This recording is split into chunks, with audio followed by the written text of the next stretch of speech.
into ghostly ghostness. Come the fuck out if you're a real ghost. Now. Demand it. This is how we fucking hunt ghosts. And as we've pointed out, and as we've said, there are no ghosts. So this is where the ghosts live, from what we know. And he's not home. Let me see, let me try this. Jake, you may overtake my body. I accept you into my heart and soul. Please, if you are here, take control of me. Use me as a vessel. Gross. Nothing. Yeah, no ghosts. So I guess the lesson of Beaver Creek is there's no such thing as ghosts. There's no God, and the Bible is a lie. Off to Helltown to find out what the government's up to in the middle of fucking nowhere, Ohio. Hell yeah, bumping out here. Can I get some of this safety herb in my lungs, please? And thank you, are welcome here. Jake, you can't have any because they drug test. Yeah, if you go to work, man, you're gonna get drug tested. Jake, you son of a bitch! You get out here! Hey, Jake! Ain't coming. He ain't coming because he's afraid of me, Brian Quinby from Street Fight Radio. Brett, would you like a shot at Jake? Yeah. Oh, I just fell in a hole. That was Jake. That was all Jake. I think we found the ghost. Jake won't let you see your mention. He's like, don't look at your phone while you're at work, motherfucker.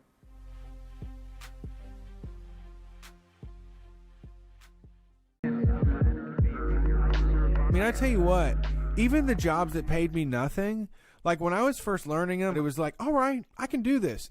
You just need somebody to get the plates and make them go from here to here. I can be the master of that. I was really into that, and I can do that. But after a while, it's like, you guys treat me like shit, and I get the plates from here to here every fucking time, and you talk down to me and shit. What's going on? Jesus, you're counting my lunches. Like, you're looking at what I'm eating. You're like figuring out when I'm going out to smoke. Like, all of a sudden, you're in my shit. But all you said you wanted from me was the plates to go from here to here, and I'm getting the plates from here to here. God, that was the most accurate representation of how I feel when I get a job. At first, I'm helpless. I'm a little baby. I'm sucking off the tea to the manager to tell me what I need to do. You know, I don't want to, my wings aren't fully formed yet. And then once I learn what I'm doing, I'm like, you know, y'all could treat me a lot better for this. I deserve a lot more for this. Wow, this is some bullshit right here. Now that you kicked me out of the nest and I'm flying through the sky and trying to flap my wings here, I don't think you're giving me enough. I don't like this. You didn't set me up right.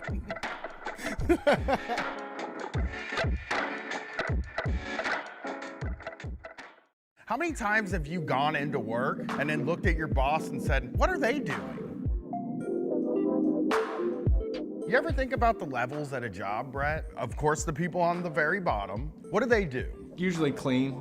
Yeah, and then there is the people just above them. They're the ones that do the second hardest job at the place, right? Deal with customers? Yeah, that sort of thing. And then there's another level above that, and that's the manager that's in the place. Now let's think about what comes after that, right? You might have a guy named like Glenn that comes to your office every 6 months, and you have to lay out the red carpet for Glenn. Think about what the person above Glenn does. Jerry is the person above Glenn, right? Okay. His job is basically going to lunch, right? Yeah, powerful meetings, shaking hands real hard. We're gonna go up to the CEO now. The people that sit around a table and who knows what they're doing? Nobody knows what they talk about. Playing cards. What connection does that person have to what you do and what the customer gets? It just seems like you could really chop like 5 or 6 levels off of any job and the company would still run perfectly. Think about your job. Now imagine your manager isn't there. how much smoother would your day run? I mean, how many of you work a job where you don't even know who the fucking CEO is of the company? That means they're absolutely useless. They're parasites. They're on the top, getting most of the money, sending their kids to private school, driving the fanciest cars, and they can't make a sandwich. Every new level of hierarchy is more money coming out of your paycheck. Unions are fucking great because it's not HR. You need solidarity with the other workers. We need to use that and exercise that. You and your other workers are the most important people at that company.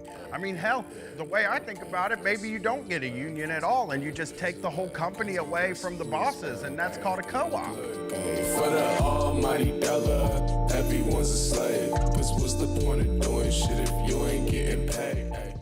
Oh my God, have you heard the news? Kids are dying of Kratom. That's not true. They're injecting it into their veins. I don't think that's happening. An ABC Action News exclusive. A mom says a popular herb killed her son. The most recent death happened in early June. Kratom, also known as metrogenine, was one of 4 drugs blamed for his death. This was like the devil drug. It really is just a green powder that makes people feel better.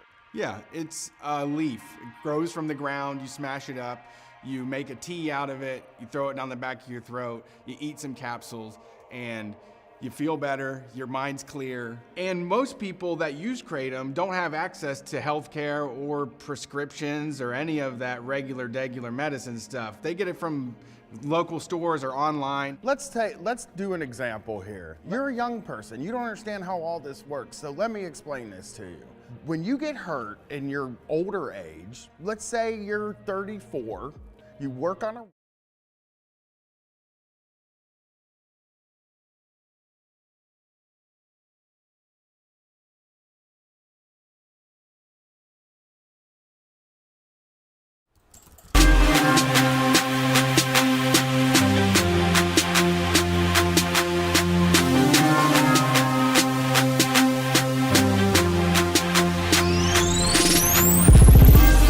Hey, Street Fight Radio listeners, it's here, the podcast you love. We're taking calls tonight, as always. The number to dial is 614-655-3887. You can talk to Street Fight Radio and the entire community. Let us know what's going on in your corner of the world. We will be here until midnight Eastern Standard Time. We do it every single Sunday, so if you got a call, you want to do it, that's the time. You got to get in early, though. The queue fills up very fast, and we are appreciative of that. It's great that we don't do this and no one calls. That would be embarrassing. That wouldn't be a successful call-in show. But we've been doing it for a couple years now, and a lot of people call in that tell and share stories that are absolutely legendary, and we couldn't do it without all of y'all. So as we continue to move through this world the best way we can, it's going to take a community of people getting together and knowing your neighbors, and Street Fight is a wonderful online community of people that we really appreciate all y'all that show up and support what we do every single week. We have been doing this for a very long time. My name is Brett Payne. My co-host is Brian Quinby. We're the #1 anarcho-comedy radio show on any station across the nation, and you can hear us live on WCRS in Columbus, Ohio. And if you want more of what we do, head to patreon.com, where there's videos, zines, live streams, all kinds of fun things. And we have plenty of new merch in the Street Fight store, lots of stickers, pins, and patches, things like that. Store.streetfightradio.com has all of your Street Fight merch needs. It also goes towards spreading the mess across the U.S., building the team. How's it going, Brian? Pretty good. You know, before I left to come here, I mean, I already screamed and yelled at Brad about milkshake machines, so I got that out of my system. But before I came here, I was reading this article about how Trump lost, you know? It was kind of a post-mortem on, there were like these really funny little nuggets in it. Like there was one where they were like, well, the campaign was having trouble with money. They didn't have as much money as the Biden campaign, so they had to choose strategically where they spent that money on commercials. So they bought Washington, D.C. area cable commercials just so Trump would see them and feel good about it. Like that. That's smart. Yeah, they were just like, Jeez, everybody's running commercials for me. This is great. He's gonna be mad if he doesn't see the commercials. Right. But that was, I mean, from the way it reads, it was just like a bunch of people covering their asses and like knowing that he wasn't gonna win. So they were like, I don't know, man. Who wants to tell him? Like, nobody wanted to tell him. You got to show you tried. And the analytics for online watching, they know who Donald Trump is, so they're going to feed him ads for Donald Trump.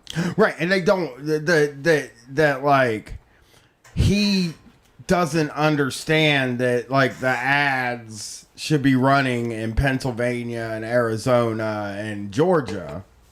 He just wants to see the fucking ads. If he sees the ads, it makes him feel good. And they were like, you know, there was a month or so out. It started to look like it was going to be a pretty slim, like, lane for him to get in where he would win. Like, they knew the polls, but they were just getting them and then throwing them away.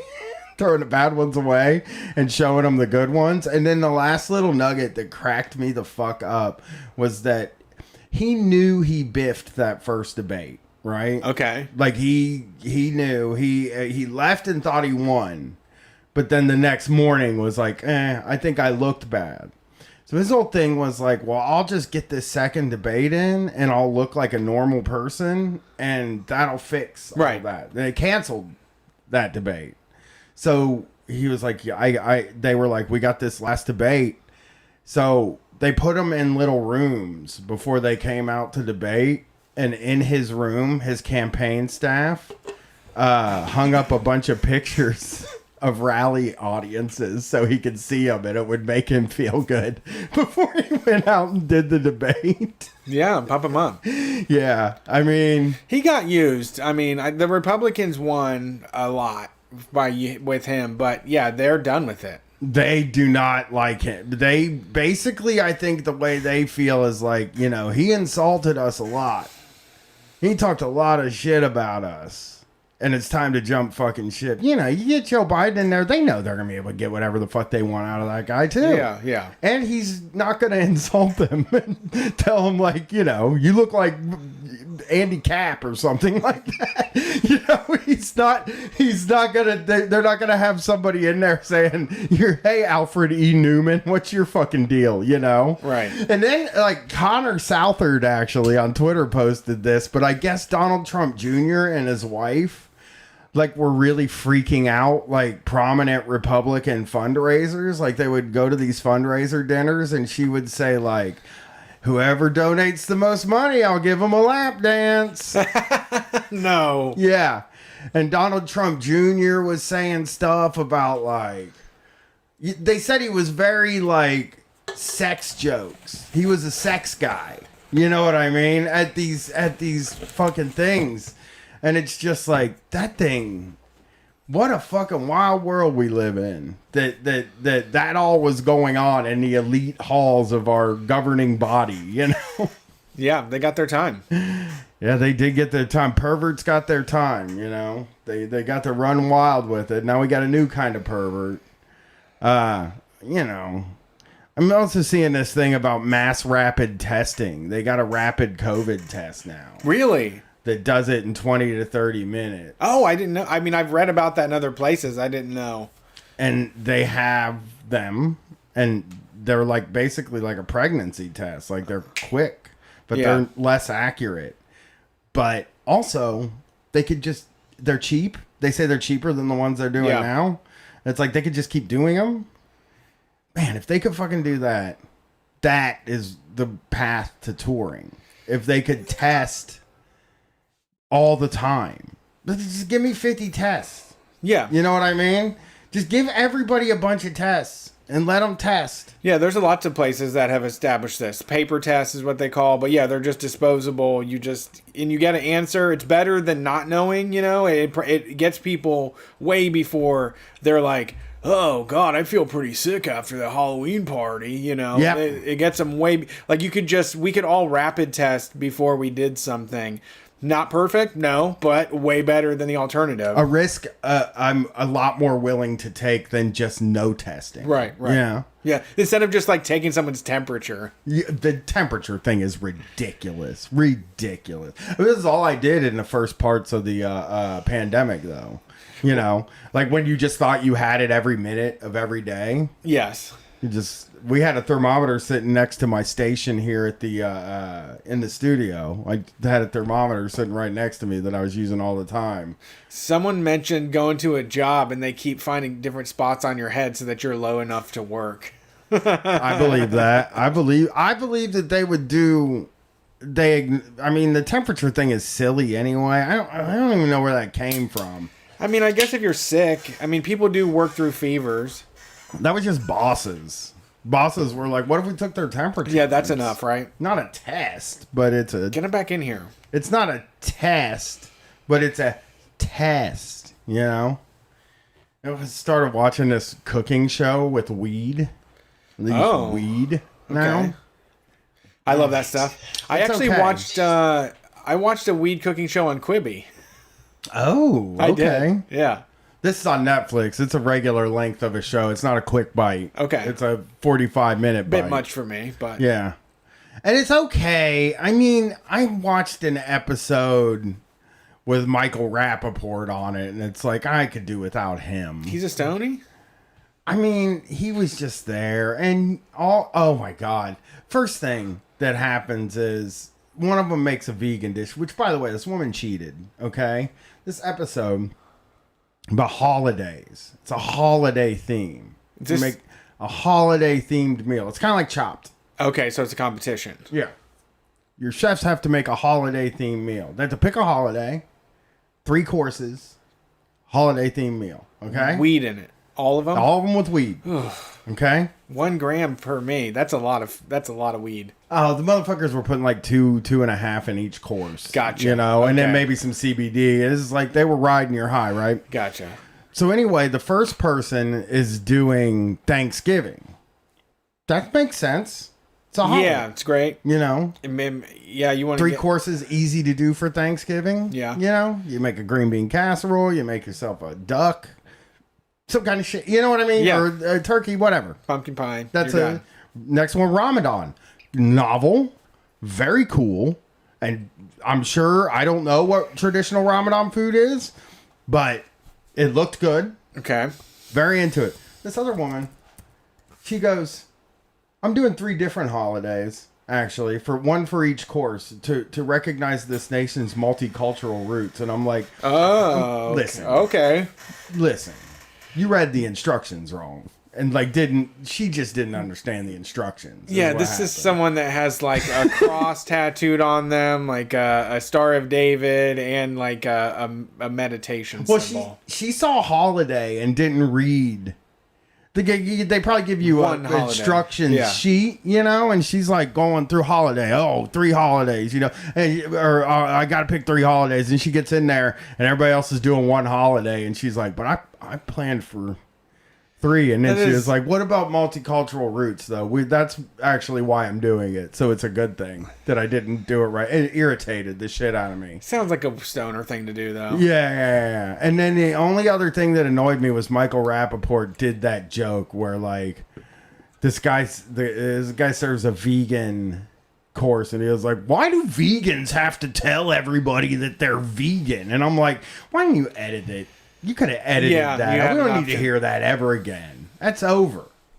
I don't like that. That is the identify as a attack helicopter of 2010. Yeah.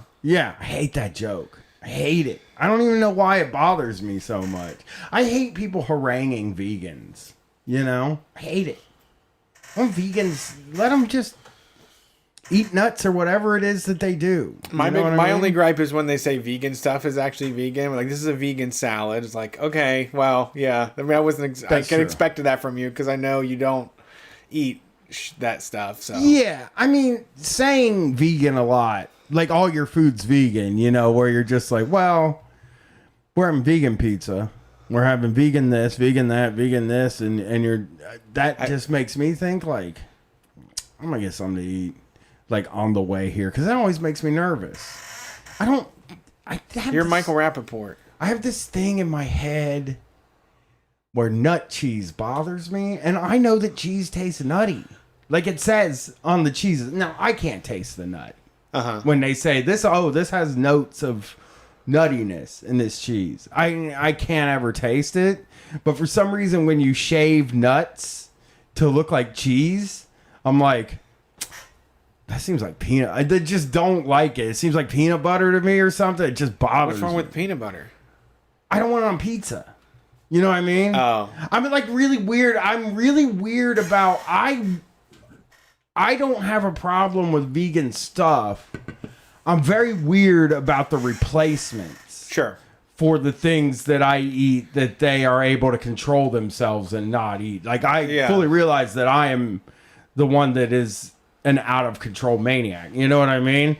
And like I personally have a huge I didn't eat a vegetarian sausage until last summer. Because I just was like, what are they mashing in there? And you know what? The other sausages are pieces of an animal. Oh, you want to ask the listeners a question, by the way? Yeah. Yeah, we got a question. Yeah, this is a good one. We played Headbands last night. This is the second time I've had the game Headband. I've had this card. Headbands is a kid's game where you put an item on your head and then you're supposed to ask questions to everybody else. So I asked a question, am I a food? And they said yes. And I said, am I made of animals? And they said no. And I was a hot dog. Which is made of animals. But they said they were thinking that since I eat veggie hot dogs, so I would not consider a hot dog being made of animals. But that's why you have to say vegan hot dog though. Because if you say hot dog, that doesn't mean vegan at all. I was pissed that I was standing there when this happened and I wanted to go like, you're made of animals. Yeah. You know what I mean? Like, but I didn't play the game because I didn't want to wear the headband. That's, no fun, Brian. Yeah. Somebody's got to be the dad in the situation, and that was me. I don't want to put a headband on. Yeah. If it was a game without a headband, I'd have played it. It's the headband. It's fun. Putting on headgear to play a game. It's a very frustrating game. I also there was a lot of fighting, actually, the whole time. It's you get in a lot of, especially because you're so frustrated, and then you pull it off of your head, and it's like Penguin, and you're like, what the fuck? I asked this. I would have known if you would have answered this right. Yeah. You were so right about the hot dog thing. I mean, even just the term hot dog. Maybe even vegan hot dogs or vegetarian hot dogs should be called something else, but we have a frame of reference. It's like a frame of reference thing. It's the thing that, when people start yelling about oat milk or something like that, you're like, well, it is technically not milk. I will agree with you that it is not milk. But what is it? Right. I know what. It's oat water. It's water strained through oats. I fucking get it. Right. It's sticky. It's thick and milky and creamy, and it's like milk. Actually, my daughter claims, after last night, she claims that macaroni and cheese better with oat milk. The Kraft macaroni and cheese, better with oat milk. Oh, wow. Than regular milk. Yeah, I won't try that. We're an oat milk family, really. We love oat milk in my house. Who doesn't? It's the favorite of the substitutes. I'm just glad it went generic. There's a generic oat milk? Well, Aldi has it. Yeah, Aldi has it finally. We love it, man. Yeah, we're nuts for it. We're nuts for it in my house. I don't know why. The other ones skeeve me out, but oat milk's great. All right, let's see what the callers want to talk about. Yeah, they're calling in. They're waiting on the line. They want to talk. They want to talk turkey. Thanks for calling Street Fight. Who are we talking to tonight? You're on the air. You're on the air. Hey, welcome to Street Fight Radio. You're the 10th caller. First caller. That's you. Oh, okay. Yeah, You're this is Russell. I called in last week. I was ranting about workplace positivity and education and all that sort of stuff. Yeah. We agreed with you. So, I was calling back because I wanted to do a follow up on that, and we're looking at Joseph Biden being the new president of the United States. And honestly, the Democrats pulled out a win, but I feel like it was deeply irresponsible the way they ran that campaign. I mean, for one, more white women voted for Donald Trump this time. More Republicans voted for Donald Trump this time. And Donald Trump had the most minorities vote for him since Richard Nixon. It's the most minorities a Republican has picked up since Richard Nixon. And it's like, I know there's a lot of celebrating right now, but it's like, you guys really did something that was quite dangerous and quite reckless. I mean, they're just going to put the lid on the pot until 4 years from now, and it explodes. Yeah, they're just going to lose them. BBs. They're going to lose them 4 years. I think we all kind of knew that if Jumpin' Joe, that's what I call him, Jumpin' Joe Biden. I like that. Yeah, it makes him sound, I don't know, like he's jumping. It sounded like one of Charlie Bucket's grandparents that was sitting in the bed. You know, he found out he was going to the factory and he started dancing. Yes, he got very excited. That's what Jumpin' Joe Biden's doing right now. He's probably dancing. He's heel clicking. I mean, and the Democrats are taking the wrong message. Yeah. From that, they are saying that like defund the police hurt them, and it's like that is not what happened. What happened is people are mad about everything, right? But I think COVID really this is the COVID election. People were pissed about it, and the people that voted for Trump were pissed because they thought Joe Biden was going to close more shit. Yeah. You know? Yeah. And I think that is, I think all of it can be boiled down to lockdowns and COVID. Most of it. I mean, obviously there's the police issues and stuff, but like it can all be boiled down to people are tired of being locked down, and Trump was a promise that we weren't going to be locked down anymore, and Biden is sort of a promise that we're going to take some kind of a serious approach to dealing with this thing. And who knows what that means and if that's going to happen. I'm not saying that. It just means he'll just be remorseful on a stage. Like, he's just not going to be a buffoon. He's just going to, you know. Or that he'll not, hopefully he'll acknowledge that it's happening, is what I feel like. But I think it's very hard to tell what the long-term ramifications of this are going to be, because the Democrats have been saying the left is out of hand since me and Brett have been doing this show. And it seems like we pick up more and more local seats and stuff like that. And I don't think Joe Biden is looked at, or I don't think Donald Trump is looked at as a traditional Republican. So I guess what I'm saying is he could lose. I mean, we are going to be... We're going to be fighting the Democrats no matter what happens. Yeah. All the time. The Lincoln Project and this idea that they were going to flip Republicans to vote centrist Democrat, completely failed project. Yeah. I mean, I'm in the boat with you guys. I voted Democrat only because I'm like, I want someone to take control of this COVID situation. Yeah, that's all I care about. I voted for him otherwise. I'm not voting in 2024, probably. I highly doubt that I'm going to go back in there and pull the lever. Here's what I needed. I needed somebody that wasn't going to ignore it. And I needed somebody who was going to put somebody in charge of it and listen to that person. And once I saw that, you know, all I can really say is that, like, I don't think Joe Biden's going to, like, solve COVID or anything, but maybe we can get to some midway point where we can somehow start getting parts of our lives back, because I got a teenage daughter.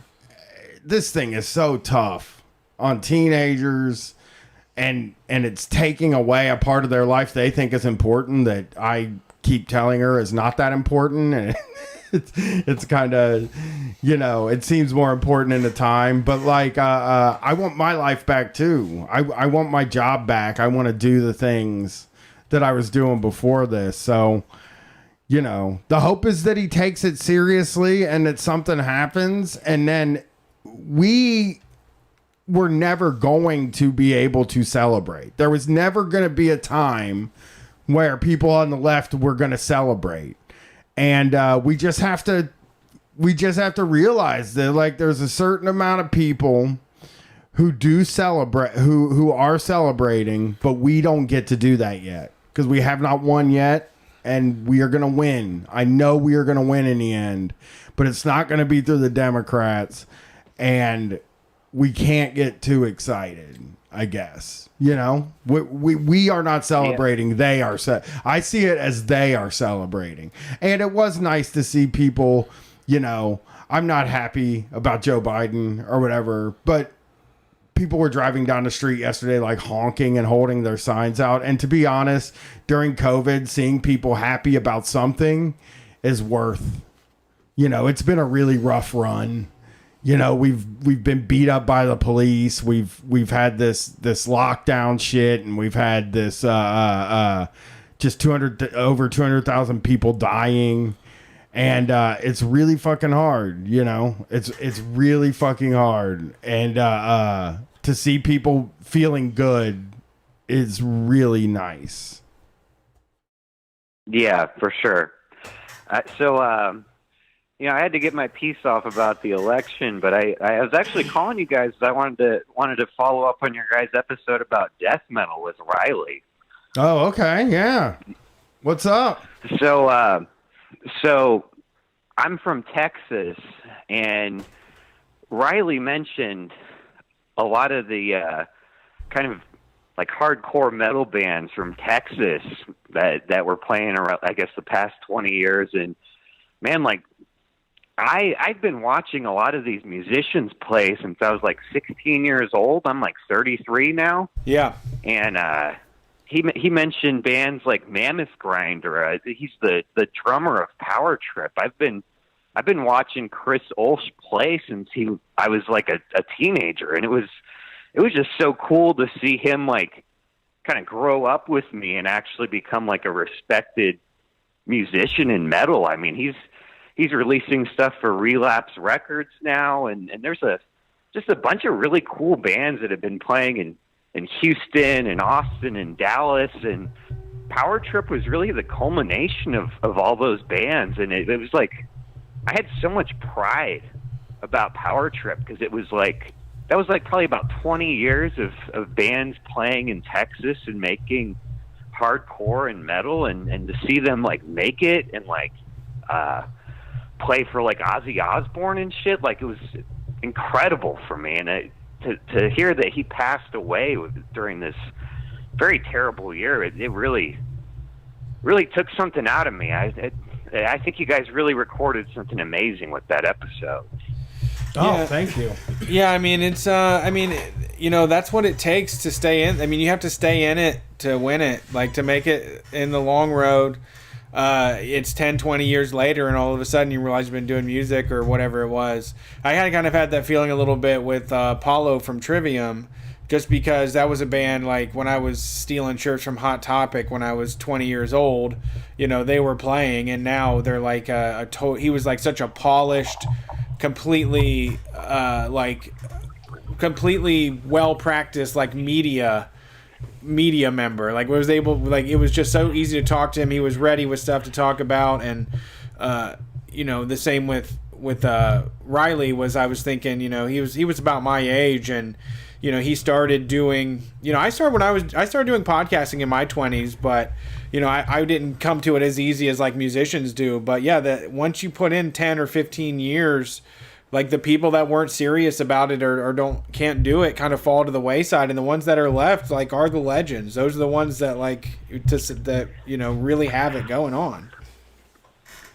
Yeah, like just to write, he recommended Mammoth Grinder. That's probably my favorite one out of all the Texas metal bands, and they they did like a fusion of like Entombed and Discharge, and it just fucking rocks. Like I loved it. And I remember being in venues watching them play with like 15 people, and then to see him like getting power trip and really make it was really cool. Yeah. And there's some other ones in Texas too. Like, have you guys listened to Insect Warfare? No, I don't think I know them. They're from Houston. I've not listened to a lot. They're from Houston. A lot of people feel like they're the best grind band since like Napalm Death. They rocked, and it was, you know, we're out here in Texas, and a lot of people's politics are terrible, but there are a lot of these really cool bands that played like Iron Age, Mammoth Grinder, Power Trip. Man. It's great stuff. Mammoth Grinder has people from Darkest Hour in it who I listen to constantly. So I will definitely have to check it out. Nice. But one last thing, I think like one of the most street fight death metal bands I've ever listened to. Have you guys heard of Ass Suck? Ass Suck? Yeah, it's a stupid name, but no, it's ASSUCK. Nope. And they put the little ellipse over the U. Cool. You can definitely tell it was like a joke name at first, but they're like a death metal band that's just about like anarcho-communism. Okay. So they have 2 records. One of them's called Anti-Capital, and the other one's called Misery Index. And it's just Florida death metal about communism. So I think a lot of street fighters would love them. And they're like one of those bands. They do like 15-minute vinyls that just rip your shit. I mean, it rocks. So cool. Yeah, I love the Florida stuff. So, anyways, it's been an honor to kick off the post-election podcast with you guys as the first caller. Thanks for talking to me, guys. Thanks for calling. Appreciate it. Have a good night. Well, you guys take care. Peace. Welcome to the jungle. We're taking calls on air. We're taking calls today. We got everything you want. Calls and calls and calls. If you want to watch us watch Behind the Music, Guns N' Roses, that's also on Patreon. Thanks for calling to Street Fight. Who are we talking to tonight? Hey, it's Dr. Wife in Atlanta. What's up, Dr. Wife? How you doing? I haven't heard you for a while. Yeah, man, it's been a minute. Actually, well, last time I chatted with you once after the show down here, but good memories. Brian was getting nostalgic this week, posting some photos and all, and it was good memories that night. We sang "Them Fascists Gonna Lose." Yeah, that was a good time. I remember that album. Yeah. I miss it. I miss it so much. Being sweaty up close with people. Yeah, it was a lot of good times. But I don't know. I was actually very much feeling your vegan thoughts at the top of the program. So I'd love to dive into that. Go for it. So, what's it called? I'm a mostly vegetarian, but just like indulge, like we had a steak night tonight, but we do it like once a month. You know what I mean? Sure. And when I was 19, I'm from Jersey originally, in the suburbs of New York, and I was living in the city and working at this co-op down around the corner from where CBGB's used to be. And so it was like all these old hippies. I remember my friend I worked with there was like, oh, there's this like, it's this chain restaurant. I forgot what it was called. It was like I think it was Red Bamboo, like a chain vegan restaurant or vegetarian. And he was like, people really say the fake meat here or whatever, like the imitation meat's really incredible and tasty and stuff. And I was like, all right, like this sounds like cool and I'll check it out. And then I tried, like, I don't even remember what I got. I remember it was like, I was like, this just kind of tastes like chicken McNuggets. And like, then I remember I tried my friends and it was like a totally different meat, like a steak or something. I was like, this shit just tastes like chicken McNuggets. And then I was just like, I don't know, maybe like there's an iron deficiency going on, but I'm not feeling like this is like the highest quality cuisine. And then I'm with Brian in terms of like, yeah, it's just also just like, I don't get the fake meat thing. I mean, I tried a Beyond Burger type thing, and it was really, really tasty, but it's weird to me. It's just weird. It's like I like to lean in on the veggie aspect of it and just kind of own the fact that it's not meat. You know what I mean? Yeah, I think the best vegan food I've had is stuff that was made without any regard for trying to appease my craving for meat, you know? Like a lot of the best stuff I've had has been stuff that wasn't fake meat, and a lot of it is like chicken nuggets. But I mean, I think it's good because I think people, it is like for somebody like my wife who went vegetarian, I think it's really nice. Mm-hmm. I think it is really nice that she like can still go back to things that she had when she was young, because like people do, how do I say this? Like people do build like these connections in their brain. Brett talks a lot about how he wants to eat a beef and cheddar really bad, and he's basically vegan. He doesn't eat a lot of cheese either. But like, if they can make Brett a beef and cheddar, that would be great. That would make me feel good, you know. And but yeah, a lot of it. I think my weird hang-ups about it. Like I see those as like my weird hang-ups, you know, like I don't see those as a problem with the cuisine or with people's taste. I definitely see it as a problem with my like I see my not being a vegetarian. I see that as a lack of self-control. That is exactly what I see it as, because it's something I would like to be, you know. I would like to be vegetarian. I have a total lack of self-control. I mean, it's not like you were saying. It's yeah, and I'm with you. I'm not like shitting on people that like, you know, it's like, and I eat plenty of like veggie burgers or whatever and shit. It's like, yeah, it's like whatever works, right? But the Impossible stuff kicks ass. I mean, the Impossible it's stuff, incredible. Yeah, it's so close. Really blown away. Yeah, it's getting so. Mm-hmm. I think what's happening is it's getting so close to where it would be. I mean, it already is irresponsible to eat meat, right? Like environmentally and stuff. But it's getting arguably, yeah, red meat for sure. It's becoming a thing where they're getting so close to the point where like you can go away. It's getting so close to a point where you can not eat meat and have like all of the stuff you ever liked. You know, it's like we're gonna get to the point where you can choose to be vegetarian, where people like me who have zero self-control can choose to be vegetarian. We're like getting to that point.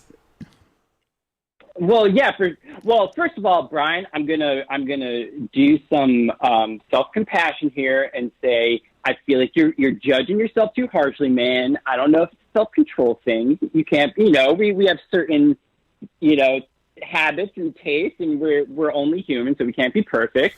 But that said, what's it called? 100%. Like, there's like lab-grown meat and stuff, and they're already making bug protein. I mean, real talk, like my outlook on even the next 10 years in terms of what food is going to be available to us, given these horrifying climate change reports that see coming out, I just feel like we're all just going to have to become extremely flexible with what we eat. I agree. I don't think the grocery store is so weird now, and like it does. Never in my life has there ever been a time where the grocery store was out of so much stuff. Because they're always trying to give you the impression of abundance. That's the whole goal of the grocery store. And then you fucking go in there and like now there's whole sections of shelf that are empty and you're like, what's going on here? Like, You know, yeah, there's no ice cream this week. There's a aluminum can shortage this week. Yeah. You know. Yeah, dude. Oh, well, as one who works at a grocery store, 100%. You know, whatever. It's like COVID stuff, also, but environmental stuff like this. I've noticed this. You know, I've been in the industry for almost 10 years, and what's it called? And I've definitely noticed more. Just like, yeah, they didn't have an almond crop this year, and it's like, oh, that seems extreme. You know, so whatever. I feel like we're going that way anyway, but that said, it's like, yeah, all this like lab and the Impossible Burgers, whatever, they're like incredible. I will say this. The one time I was truly, besides like, I guess the Impossible Burger or one of whatever, or I know there are two that are very similar sounding. Yeah, it's beyond an impossible. Beyond, yeah, because one of them, I'm allergic to peas, and I have to go to the hospital, so I have to be really careful. One of them peas. But what's the cause? It was this restaurant in New York. It was like super high-minded, not that fancy, just like expensive. It's called Dirt Candy, and it was just such a just such a hip name, right? But the chef was like super cool. It was very intimate. You can't come out and say hi to everybody, but it was like this like molecular gastronomy. Like she made, it might have been vegan. And she made meat dishes that were like, truly like meat, and vice versa, things that were like sweet that came from savory things. Like I remember I had it was like a cotton candy or something as a dessert, and it was from like cauliflower or something. Yeah, and it was incredible. That was just impressive on a technical level, right? That was it was like a party trick. It was like super cool. That was like this like the hunk of meat that was from celery. I was just like, wow, incredible. But other than that, I'm like, like a watermelon that becomes a tuna steak. Yeah, I'm so into. Yeah, it's just like magic, right? I really wish we had that molecular gastronomy stuff in Columbus, Ohio, because like you got to be in New York or LA to have that stuff. Mm-hmm. And I would love. I was Googling chef's table tasters menus in Columbus, there aren't. There was one, and then it closed. It was a Japanese restaurant that closed. And of course, right now they're not. But I was Googling them recently, and there's just that kind of thing doesn't really happen here. And I wish I could just like. I've been having like conversation. I was having this conversation with my wife about our daughter, and like I guess you could say I'm a picky eater, I guess. But if it's prepared by somebody I think is competent, I'm willing to try pretty much anything. And I'm trying to impress that upon my daughter.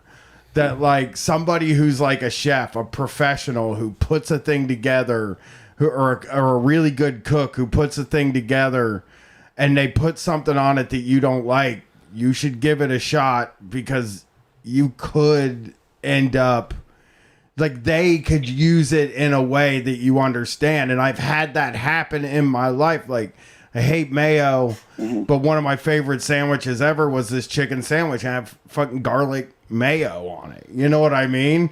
And I don't like mayonnaise on anything else. Like, there's nothing else I'll eat, but I would eat that all the time. And like, it's really one of those things where it's like I'm open to like experiences with people who can cook. You know, my sister's a chef and never cooks for us, but I'm open to those types of experiences to try new different things. And the vegetarian stuff, I mean, people are doing amazing stuff with vegetables. Yeah, it's just like there's stuff that's just impressive. But I think and I should probably get off the phone so other folks can get in here. But I will say this: I think you touched on something really cool and important. That's like about the flexibility with food. It's like, yeah, be mostly vegetarian or mostly blah blah blah. But it's like a point my friend, when I first was vegetarian, the friend that worked with me at that co-op made, because he wasn't, it was like the human experiences you miss out on if you're really too rigid about this stuff is like, going to someone's place. I mean, for instance, like I made for myself kind of a rule, like a weird meat rule. If I'm at a place, especially if I'm not in the country, which is not like that often, not to say I sound like a jet setter or some shit, but like if I see a new or some kind of cuisine I don't know, if I see a meat that's super weird and like not completely offensive, the idea of it, I'm like I have to do it. I have to try it. I have to push myself. It's like what Brett can't do that. It's so funny. Brett can't do that. We were in New York and he went to Popeyes and got beans and rice and it fucked him up the whole day. Yeah, they put a lot of lard. No. They put a lard in their beans. Yeah. Yeah, I mean, I guess there's also a practical thing. Yeah, I mean, I hate picky eaters, but I also understand that I choose not to eat a big food group for a lot of people. It's just that I would never say that meat tastes bad. I would just say it's not something I am interested in eating. Yeah.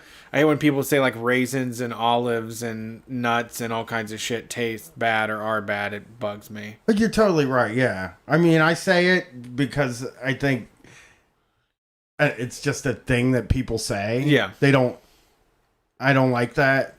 Translates to it's bad. You know? Yeah. People don't really understand. But well, thanks for calling in. It was fun. I'm looking at this dirt candy food and it looks amazing. Oh, they're still around. I was gonna say this was a long time ago. And her I even got a cookbook because it was just a comic. She made a comic book cookbook, which was like, I was like, all right, I'll bite. Like, this is fun. Yeah, anyway, the food looks incredible. Nice talking with you, fella. Yeah, it's cool. Thanks for calling. Nice talking with you, fellas. Yeah, have a good night. Have a good night. Man, this dirt candy place looks pretty incredible, dude. They make like some really weird shit. Okay, I love broccoli weird. hot dogs. Okay, that doesn't make sense. It's vegan, but now it's like if I said, "Am I made of animals?" The answer is no, right? Because hot dogs can be made of broccoli now. I mean, it's so weird because we, like I said, I'll circle back. I think hot dogs are made out of whatever looks like a hot dog. Right. You know what I'm saying? It's the same thing with milk. Whatever looks like milk is milk. I'm not a rigid. I don't have like these really like heavy rules about something what is what. To suffer. Yeah. I did switch to oat milk, which I think I like more than milk. I don't drink it plain because adults that drink milk are it's just the weirdest thing you can do. Yeah. The absolute. I can't think of a single weirder thing to do other than sleep in a shirt and no pants. That's the two. Drinking milk as an adult and sleeping in a shirt with no pants is just like, oh, okay. Yeah, but the top of the body comes out of the covers. So why wear a shirt? Because that part is exposed to the outside. It's just I put the arms out. So I need to have. You wear just a shirt to bed, like it's a nightgown. No, I'm talking about just a shirt. No. I'm talking about Porky Piggin. No, that's like no. Yeah, that's what I'm saying. Drinking milk as an adult and that, like people that just don't grow out of this, never grow out of it. And the truth is, people that drink milk as an adult, they know they're weird. You know what I mean? We have a buddy every night.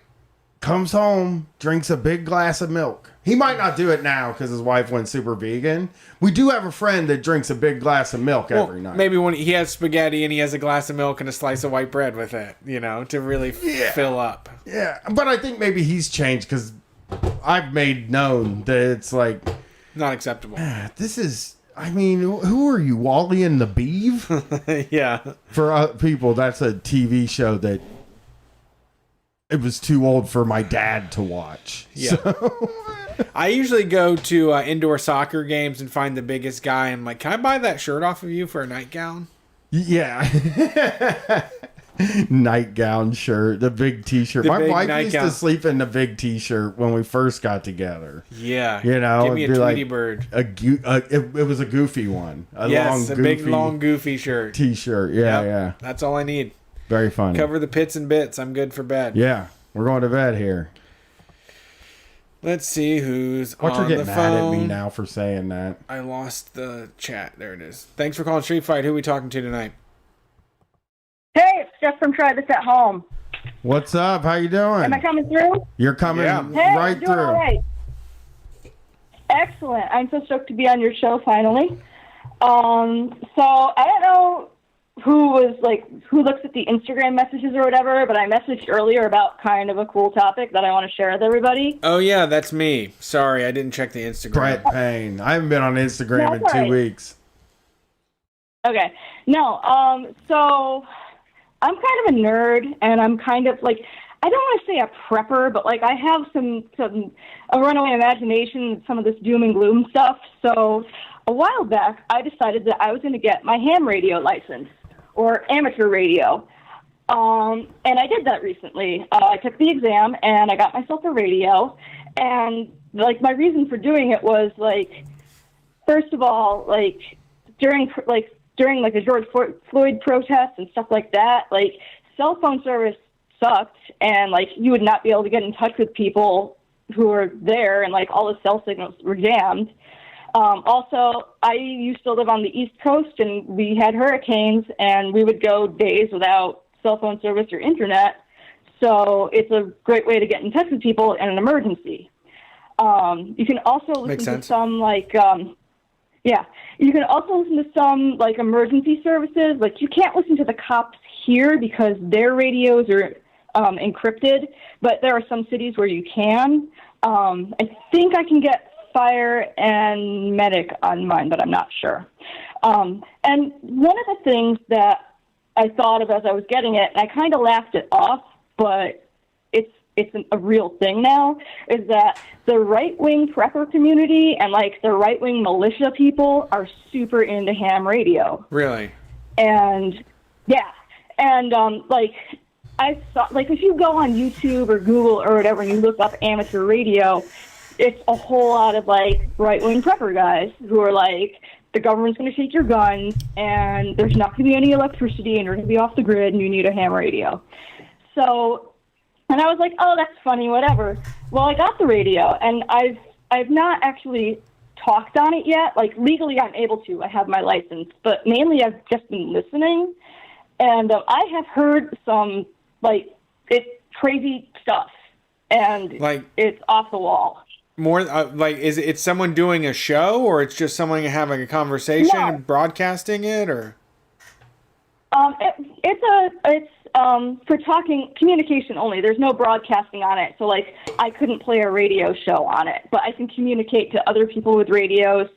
You can communicate with, like, repeater towers that will, like, take your signal and broadcast it further away.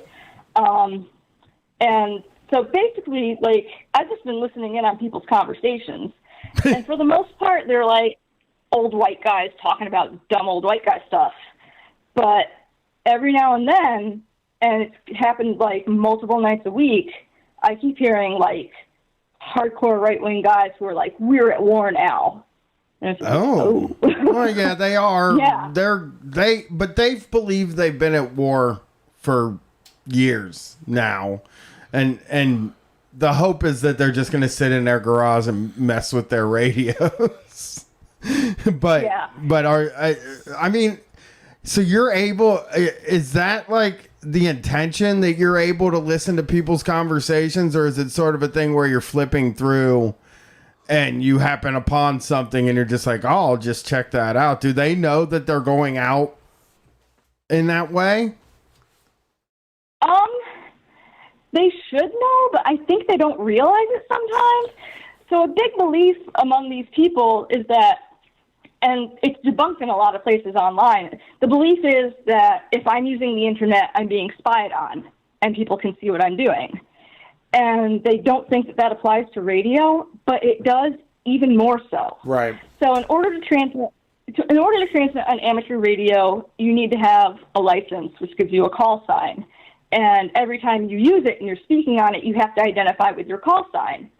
So, number one, like, the radio waves are open. Anyone who has a radio can listen to anything. You're not allowed to transmit anything that's encrypted, and you have to identify with your call sign. So I can, like, look up somebody's call sign in the FCC database, and it tells you, like, name, address, like, the whole thing.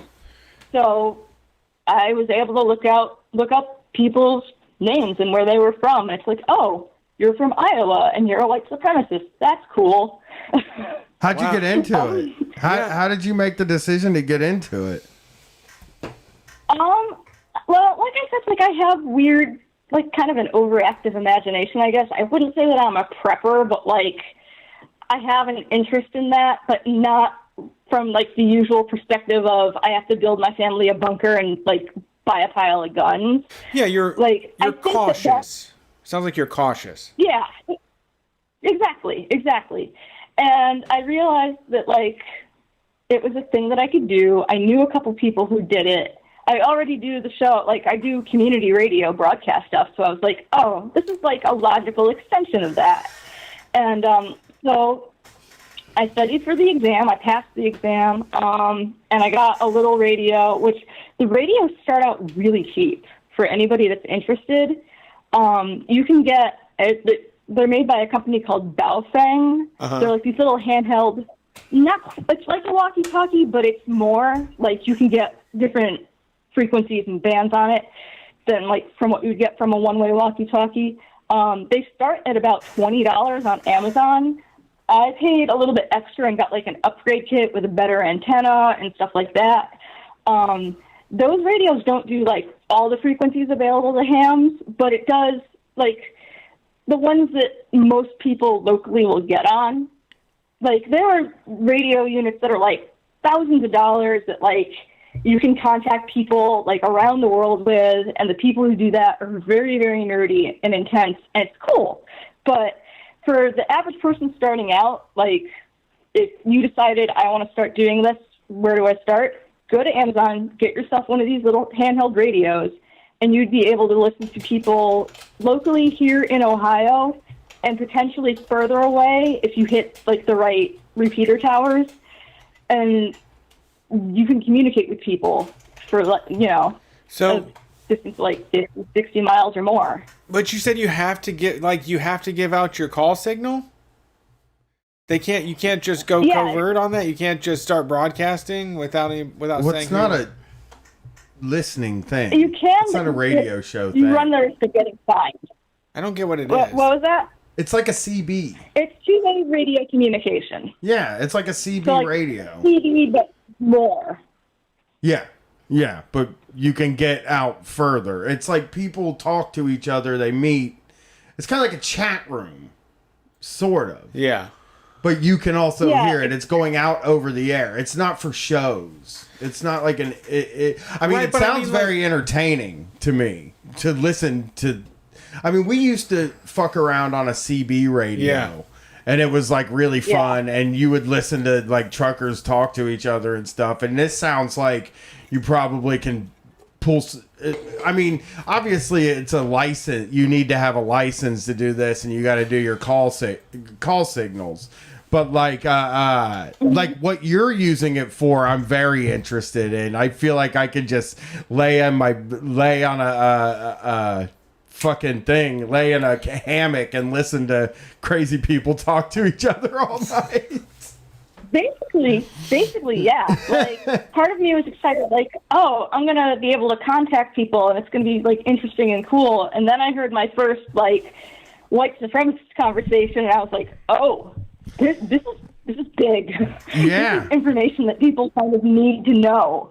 Yeah, I would keep it. I mean, you know, I would. Do they switch frequencies a lot? Like, are you able to follow specific people? Kinda. I don't know yet. I haven't been doing it long enough. Last night I came across what's called, I think it's called a net, where basically it's like a bunch of people agree to meet at on this frequency at the same time and have like a group conversation. And it was on a specific it was coming off of a specific repeater here in Columbus, which a repeater is like a radio tower that like takes your signal and amplifies it and spreads it further. So I just kind of hopped down there and I'm like, oh, there's people talking about something. And it was this net. And it was like the Saturday night roundtable discussion or whatever they called it. And it was very politically oriented. And it was guys who were pretty intense about like right-wing stuff. Yeah. And I was just like, these people are trouble.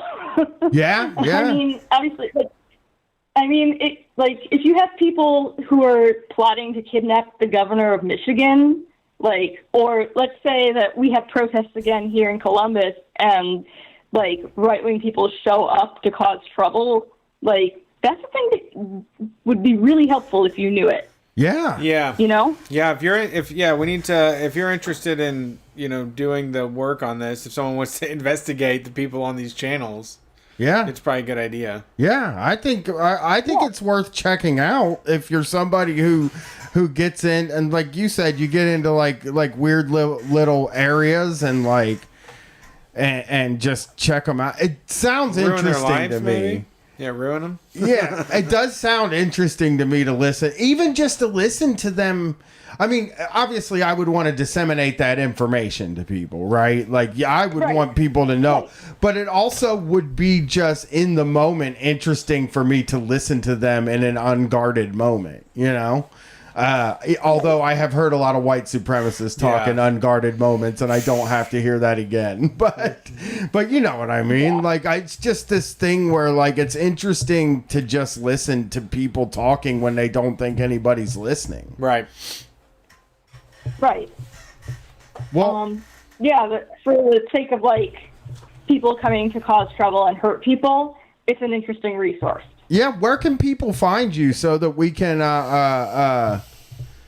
if you're posting this stuff or getting this stuff out there, let us know. Where can we find you? Okay. I honestly, like, I have my, like, actual broadcast radio show social media pages, which is Try This at Home. The website is trythisathome.wtf. I haven't started talking about the ham stuff recently, but if people are interested, I can get them info and, links to stuff. It was relatively easy to get the license. Right. Well, I studied for about 2 weeks, and I passed the first time through, so. Sweet. Well, thanks for calling in, and check out the show, trythisathome.wtf. And it's interesting. Yeah. I'm probably going to look into it and lay around and listen to weirdos talk to each other. Yeah. No, I was on, like, it was in the middle of the night, so I was like, what are these guys doing talking in the middle of the night? And it was very, like, they were open about their intents and their beliefs, and it was, it was scary. Like, they were, like, ready to hurt people of color. Yeah. Like, this is not a cool thing. Yeah. So I feel like anybody in the leftist community who does any kind of like protesting or like if you are worried about fascists in your community, like listen, they're out there and you can find their information and expose them or be wary of them very easily. Yeah. Yeah, for sure. Yeah. Red Wizard in the chat said back in the day it was just used to be talks about UFOs. Now it's all White Lives Matters bullshit. Oh, is it really? Yeah. Yeah. No, I mean the people who do it like quote unquote seriously, like the super nerdy people, like they don't talk, like they're just talking about like their radio equipment and trying to like talk to people as far away as they can, and it's like a dumb little hobby for them, and that's cool too, but it's kind of like a hidden communication method that a lot of people aren't aware of, and it's a thing that, if the internet goes down or if you're at a protest where the cell service is jammed, you can communicate to other people in your group with one of these radios. Here we go. And also, you can hear what other people are talking about. Yes, I love it. Great idea. Yeah. Well, thanks, Steph, for calling in. We appreciate it. Steph is on WCRS as well. Monday nights, if you're in Columbus, Ohio, listen to Try This at Home. Have a great night, Steph. Yeah, thank you. Thanks. Thanks for calling. Peace. Bye. I want to get ham radio. It's intriguing. It's the same thing as the CB radio. I just don't know how they know who you are. You have to identify yourself, but like, who lives by those rules? Especially if you're going to talk about race war. Why would you say I'm user 851? They don't think anybody. I think the point is that they don't think anybody's listening. That's true. It's like this small hobby. They probably think only a few. They don't. That's probably a place they feel safe from leftists. Good point. Is what I assume. Columbus, I mean, Stormfront was headquartered here, so I'm sure there is some sort of infrastructure to help repeat that or do the repeater thing or to help, spread that kind of bullshit around. Yeah, because it's the same thing me and you used to say when we first started Street Fight. People would, our buddy Steph in BC would always be like, don't do this, it's illegal. And it's like, nobody's paying attention to us anyway. It doesn't fucking matter. The bigger it gets, the more careful you have to be. But, if nobody's paying attention, you can do whatever fuck you want. Right. All right. Next call. Thanks for calling Street Fight. Who we talking to tonight? Wait, is that me? That's you. It's you. Okay. Hi, this is Virgo Agogo, Virgo underscore Gogo on Twitter. What's up? I'm calling from Philly. Ooh. Okay. I haven't been involved with anything going down in Philly. Congratulations. But, Philly rocks. I'm really happy to be here. I like it there, too. It's probably the best big city there is. Yeah. No, that's why I moved here. It's like, I'm from a city. I'm from a similar small city. And then I was like, Philly's similar. I've got friends in Philly. Yeah. So I have sort of a question because I just started a job and I kind of want to know if it's a shitty job or if it would it's only shitty because of COVID. Okay. Yeah. So I'm not going to get too far into it because I currently work there. Right. But so I'm working with kids is my big issue. I love working with kids, but I think in COVID, it's sort of stressful. It's sort of this small town just outside of Philly, and none of them are very good at wearing their masks. And we're just sort of sitting indoors all day while they're doing virtual learning. And so my job is just sort of to get them onto their virtual learning. So yeah, you're just sitting in a room while kids are on computers, just following a program, the curriculum. Yeah. What do you do when they're boring as hell? What do you do when you're not getting people online? What is? Because here's how my job. I should get literally nothing. This is what I do for my job. Is I make sure my daughter is signed in online, and then I sit nearby with an ear open in case she starts fooling around. Right. That's what I'm getting at. That's what I'm getting at. Is here's what I think, and it might. Who knows what happens when COVID is over with this job? But here's what I would say. Right. Can you just sit on your phone when you're not? Do. That's the thing. See, that to me though is that's a great job. Yeah, you're not. I mean, I'd have a second business. I'd be running a second business on my phone.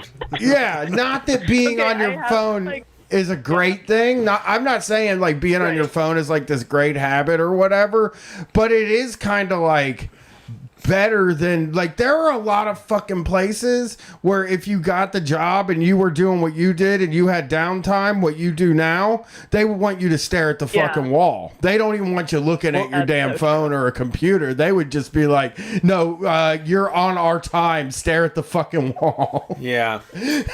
Yeah, thankfully it is pretty lax with that. I literally it's not Netflix, but I started watching full videos. I started watching YouTube videos. I bring my headphones. Yeah.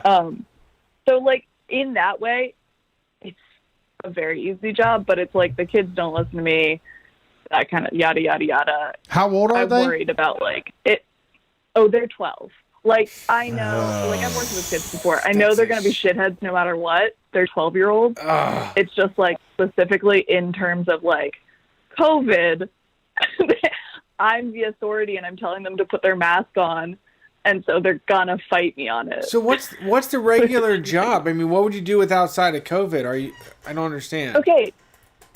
That's the other part of it is this is not the job I was hired for. Okay. This is like, I'm getting paid what I was supposed to be getting paid for my other job. But they sort of just put me in this position at this location because that's where they needed people because of COVID, because they're doing this like virtual learning option for folks who, for like kids whose parents work. Yeah. That makes sense. What are you supposed to be doing though? Like, what's your original job? Well, she don't want to get into that. Oh, like teacher or I don't know. But I haven't been trained for it yet. Right, post-COVID, there is a maybe. job, right? Yeah. Oh, this sounds. Here's Which is why I'm like, what I don't want to believe. just quit this. Yeah, here's what I believe. Because there's something better down the line. I do understand your fears about. First of all, 12-year-olds are monsters. I mean, such a people weird don't age. know. Yeah. You can't hold them accountable, but they know better. But they're also like Emotional. Just so yeah, It's the most emotional they'll time. cry on your ass, but they also will talk to you like they're grown as fuck. Yeah. Yeah, and oh my god. Yeah, they'll tell every you. day with that. They'll tell you fuck you, but they will also cry if you don't give them like peanut butter and carrots or some shit like that. Yeah. Like 12 years old I've is worked, tough. Like, this is the age group that I've worked with the most. It's just like, oh, right, like 12-year-olds who have to be in school right now are just, they're ready to fight. And, like, I get it, and I try to be nice. And I do help them with their homework, which is something, and, like, walk them through it, and, like, but... It's just tough for me because, like, when I look at what you're saying right now, the part where you say that they're not doing great at wearing their masks, that's the part that gives me pause. That's the part that would make me nervous. But everything else you're saying, and like, this sounds like my dream job. Where I just go in and I tell a bunch of kids, get on your fucking computer, and then I stare at my phone all day. Like, I'm saying that this is like the kind of job that I would be looking for. If Street Fight went under, the job I would be looking for is the job where I can sit in a chair and look at my phone all day. Yeah. But yeah, if worried about my health, the highlight of this job is that I can sit and look at my phone all day and I'm watching, like, YouTube videos and, like, yeah, it's just like, if I that's was the highlight. Yeah, being worried about your health though is kind of tough, and I mean that is the down. Yeah, is there windows open? Yeah, right. That's the thing. It's like, okay, so Philly, it's gonna get cold right now. I've been sort of reveling the unseasonably warmness of it. We have heaters in the room, but they don't really work. So I'm very worried about having like the windows open and the door open to keep that ventilation because the kids are already talking about it being freezing. And I'm like, I know, I'm so sorry. Like, we just have to do it. Yeah. I mean, hopefully the heaters start working soon. Yeah, I would send an email out that just says, go get some sweaters for your kids and get them a nice fucking winter hat because these windows are going to be open and they're going to be very uncomfortable if you don't. Yeah. Yeah. And they like come up, they're like, I'm so cold. And I'm like, hon, your sweater's right there. Like, please just put it on. I know it sucks that we have to have the windows open, but there's a pandemic. So what I would say, I mean, it's not a dream gig if it feels like you're wasting your time and the whole time you're there, you're just like throwing your hands up, like what's going on? I like if you want to ride it out, that's one thing. But yeah, maybe it would be better just to look for something that is interesting or more fulfilling, or because I like to. I mean, it's not popular for the show, but like when I've been hired for a job and they have a whole bunch of work for me, I can just go in there and do the job. Those aren't the worst days. The worst days are when they're like, there's nothing to do today, but you're stuck here, so find something to do. Oh, I hate that too. Or like you're supposed to be here 40 hours, so you have to be here, and it's like my job is there's no more job to be to do here. But so I mean that's like the frustrating aspect is like it like seems when all your kids are gone at the end of the day. and you still have to be there until you have to clock out. Yeah, like Friday, I sat on my phone and played a game until the battery died on it. But I wouldn't want that to be my job. Like, I would be upset if that's what I had to do every single day. I only did it because I was miserable. Yeah. To me, honestly, it's like the kids and sitting on my phone is like highlight and minor annoyance. I can deal with it. It's more like the COVID stuff and my boss being a dick, but like my boss is always going to be a dick no matter where I am. Yeah, that's true. That's true. Well, I mean, you might have my attitude where it's like the boss is just a dick because he asks you to do stuff. Like, that's how I always felt. Like, all bosses are dicks, and it's because they ask me to do things. It's like, hey, we hired you to do this job. Will you do it? And you're like, oh, fuck you, man. Yeah, fuck you. Who do you think you are telling me shit? Nobody tells me what to do. Yeah, it's not even he's asking me to do stuff. It's the way that he says stuff. He's so passive aggressive. That's really what it is. It's the passive aggression. And I'm like, I don't even know what I'm supposed to be doing. Just tell me what I'm supposed to be doing. Yeah, that does sound that I hate that kind of boss where it's like very minimal training. Yeah, that does sound tough. It sounds tough. I mean, again, if I was worried about my health, that would definitely be something that would give me pause. But also, I'm a very lazy person, so if I had the job where I could kind of be lazy, I would always. I'm like very much a guy that's like, oh, I can. So what? I can look at my phone. Cool. I found this really nice rut over here. I'm just gonna go dig down deep into it. That is how That is how I feel. Get like really into like cleaning. Well, when I was looking for jobs before, so when I was quitting a cable company, and I knew, like, I'm getting out of here, and I need to go find a job, right? What I was looking for was something where I could just sit in a chair and like not really go out of my way doing stuff. You know, like where somebody would just, like, I thought for a period of time security guard, where I would just be sitting in a chair until something happened. And then I was like, but something could happen. That's where the issue comes in here. Like, what if something happens? Yeah. Then you gotta actually do something. Then you gotta get up out of the chair. I remember a friend of mine. I remember when the kids are actually fighting. Yeah, a friend of mine. A friend of mine out of college got a security position somewhere, and like immediately the first time like a maid was accused of stealing, he was like, I don't know what's going on. I don't think that she's guilty. Yeah. Like he didn't realize that he's the fucking judge now and has to put charge. Right. Now he has to do something. Yeah, that is the worst. That's got to be the worst. That's what I thought I would be. The authority figure. Yeah, you're it. You're the final say here. Because I was thinking, what I say is like, I'm thinking security guard, but my picture of security guard is sitting in a room with a bunch of TVs that are all on different rooms. Like Homer Simpson, how he sits in that. That's Homer Simpson job. That's what it was to me. You know, there'll be snacks there. Yep. And like, I can just kind of, oh no, you know, somebody broke in. I guess I got to call the police or something. But yeah, you're right. It's like, you're also like trying to catch employees stealing. And it's like, nah, I think I don't give a fuck. I don't care if they stole something. Yeah.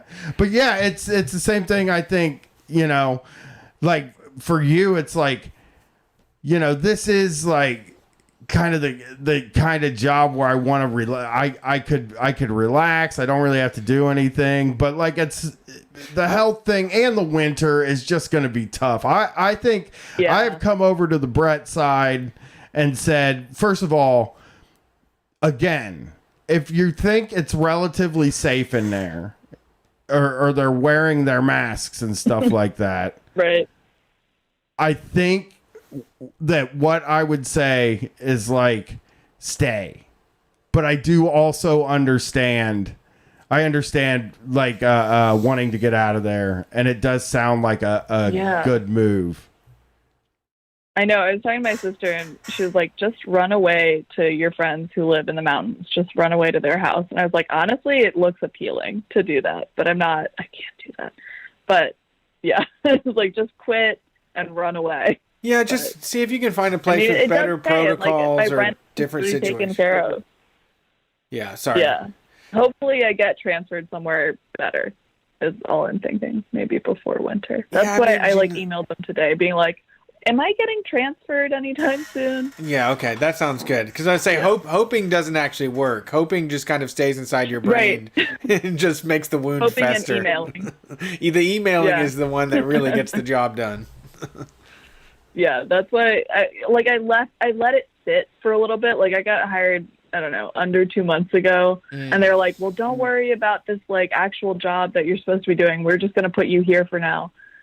But they didn't like give me an end date for that. And so I was like, I'm just going to like get into a routine. And now it's been 2 months and I'm like, so circling back.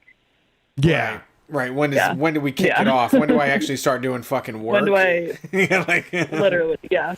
Because that's the other thing is like I'm surrounded by Trump supporters and the kids in their like not understand like just parroting what their parents say kind of way are also Trump supporters, and I'm just like, oof. I have no patience for Trump supporter children. I got no patience for that. Oh God. Yeah, you just want to be like, you don't know what the fuck. Yeah, you don't fucking know shit. You don't know fucking anything you're talking about. Sit down. Yeah. Yeah, sit down. Say, hey, kid, you sit down. Get back on your virtual learning center. Yeah, I'm not going to put up with this shit. Oh, I hate it when kids think they know about stuff. How I was addressing it this week. They were like, oh my God, creepy Biden has like blah, blah, blah. I was like, you're in class. Just X out and go to class. Yeah, do something else. Yeah. Don't talk to me about the politics, okay? Well, yeah, I think I've given you a very confusing answer, but final thoughts. I think it's smart. I think it's smart to like try to figure out what's going to happen after COVID, and if you feel like you can tough it. I don't like to say tough it out because it's not that you're not tough. I think that like if it's going to be a job you want, then I would stick around. But if it's not going to be a job that like in the end you're going to risk yourself for a job you don't end up wanting, that's tough. And I wouldn't do that. Yeah, I mean it's the time of pivots, folks. It's time to just move that weight in a different direction if you have to, and if you have the time. I mean, I'm always being broke, being a working class person is so precarious, and you're always living from crisis to crisis. It feels like, but it is really those moments of calm as much as you want to just rest. Like these are the times to really try to figure out what the next plan, what the next couple years look like, and to kind of get a situation that's better than what you're currently in. Yeah. Yeah. Right. That is helpful. I mean, it is helpful to think about that way. Sweet. Well, thank you for calling in. I'm glad we could help. Yeah. Thanks, y'all. Have a good night. Virgo a go-go? Virgo a go-go. Twitter. Virgo a go-go. All right. I love the name. Have a good night. Thanks. Peace. Yeah, the sitting down job, I mean, again, there's a lot of people who... curse, man. I had a job where I read 1984. I had it pulled up as a PDF, and I just sat for one whole week, and I read the book straight through at work, and didn't do anything, and I got a paycheck, and like never got in trouble.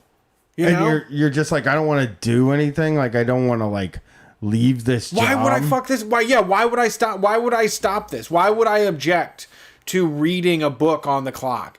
Like I made my bones on Twitter on the clock. Right? That's true. Yeah. Yeah. Because there was I had 5 minutes of work to do every single day, but I was chained there for 8 hours a day. Yeah, you feel like you do. You're right. An hour, 2 hours, probably 2 hours. I put in 2 hours of hard work that paid for my labor and made them a whole lot more money. And then I was just stuck there waiting to get released. And you're right when you say you're signing into a rut. And like, yeah, just taking the wheel and just digging right into it. Just steer into the rut. Like, just get in there. You can let go. It's just going to take you wherever it goes. Like, you're on a ride now. You're in the rut. Yeah. All right, let's get, Thanks for calling Street Fight. If you heard the beep, we're talking to you. Oh, that's me. Hello. How are you guys? Great. How are you? Hi, I'm good. This is Danny, the bicycle messenger from Brooklyn, New York. Wow. What's up? You should try this restaurant Dirt Candy I just learned about. Pretty hip. I have heard of it.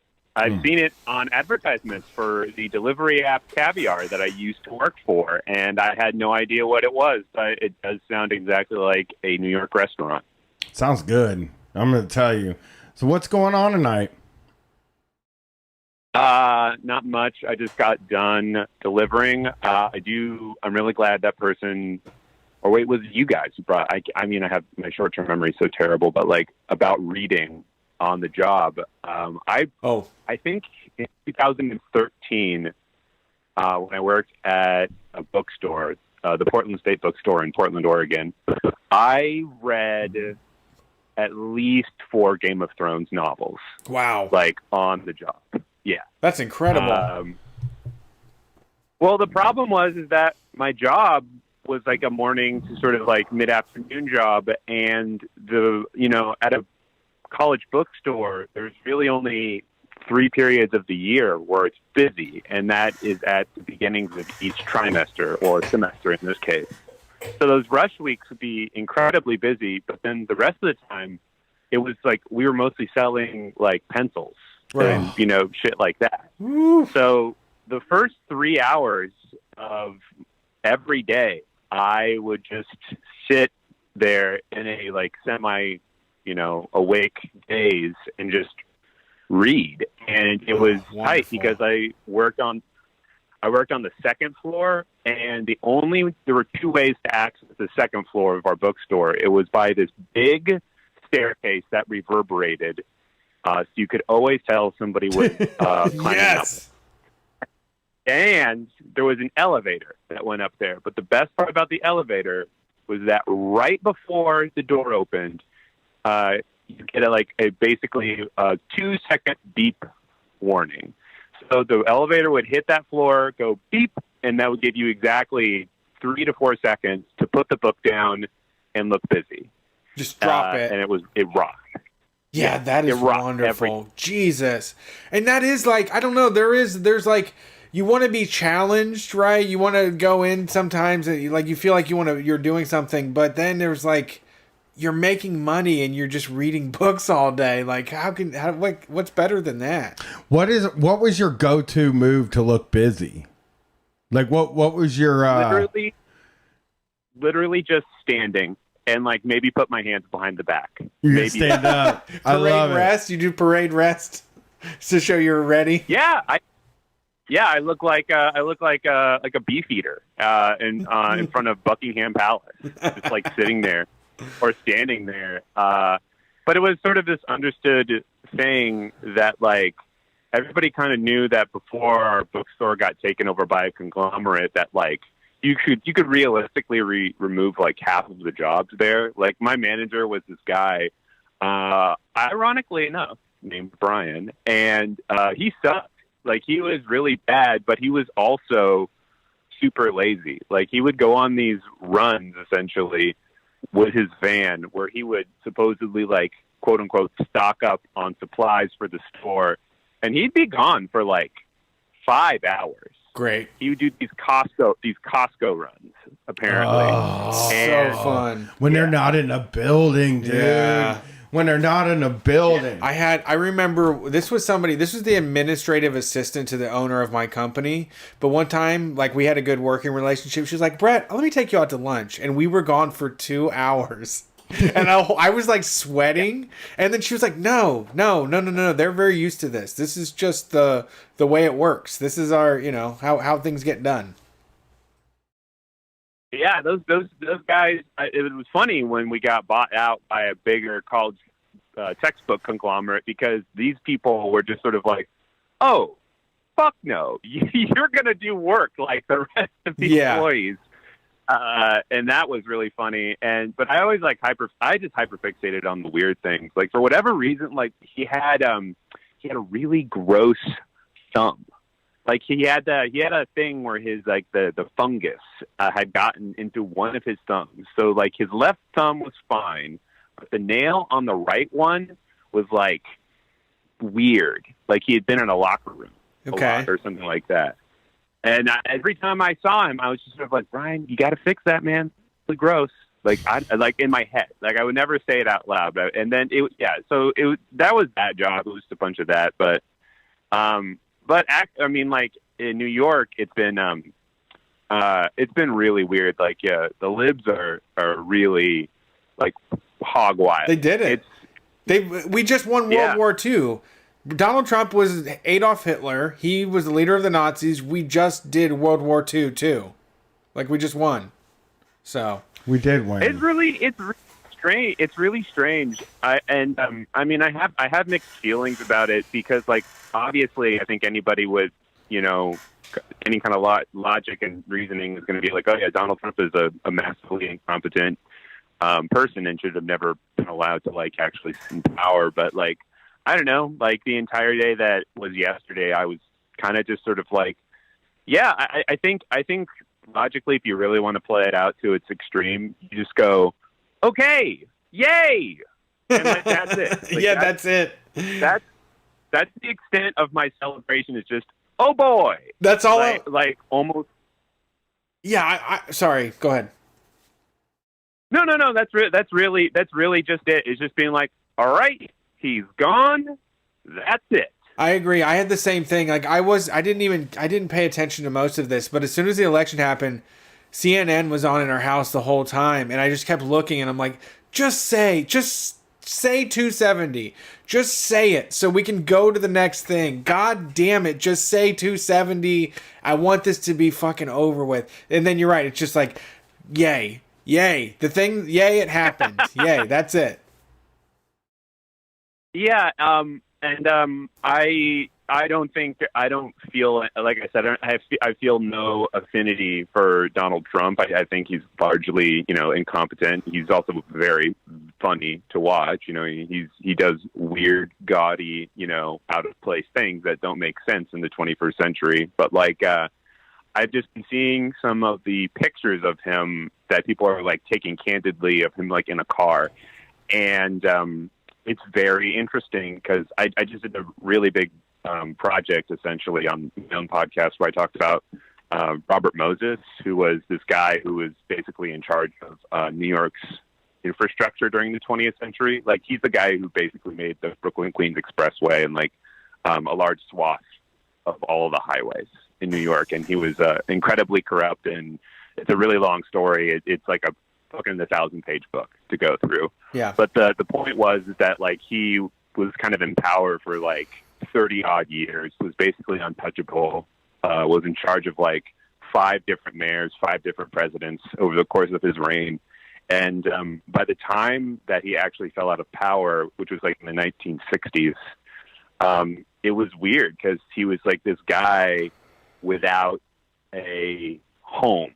Essentially, like he's a guy where even though it was cruel and terrible and really despicable as a historical figure, after all that power was gone, it was one of those things where you look at it and there's like actual written testimony of him just kind of being listless and weird. And I don't know if I feel that about Donald Trump, but I definitely look at it and I just go like, damn, like, I still want this guy to be dead. He sucks.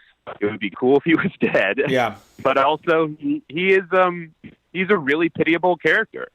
Like, I mean, he's really is like now that he's kind of kicked out, for the time being. I don't think there's going to be any actual court things that are going to meaningfully change anything. I mean, he really is just like a doofus wearing a hat that is really too big for his head.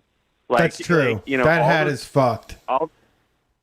Yeah, it's too big. The typeface on it makes no sense, and he's just really weird. He's a grotesque golem-like figure, and I guess the extent that you can feel bad for a person, I almost feel bad for him. And I don't know, man. I have just like a ton of contempt for the libs right now, because it really just feels like they are, I don't know. They're really just settling in. I sort of feel the opposite. Here's what I feel about Donald Trump. Him whining and crying about this thing and carrying on is humiliating himself for us. Almost like a wrestling storyline where the heel finally gets his. And I think he does deserve to be humiliated. Yeah. And that, like, watching him carry on is very weirdly satisfying to me. Well, yeah, and I would say that for me, it's a payoff, but it's in a way, it's like a wrestling payoff. And that, like, I think that the coverage that we've done of Donald Trump seems like we're laughing along with him, or we think it's funny.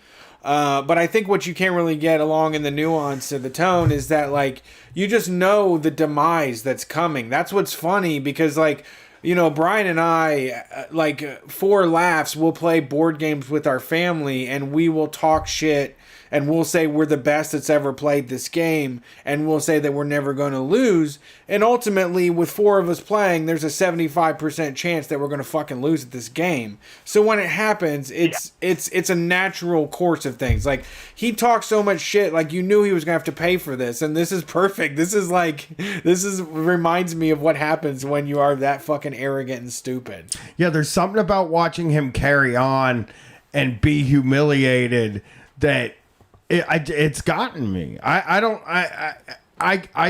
watching it, and I'm glad that he's going through this, and, you know, my hope is that he feels really bad. You know, that is definitely my hope. So I think he looks very pathetic, though. I think you are right.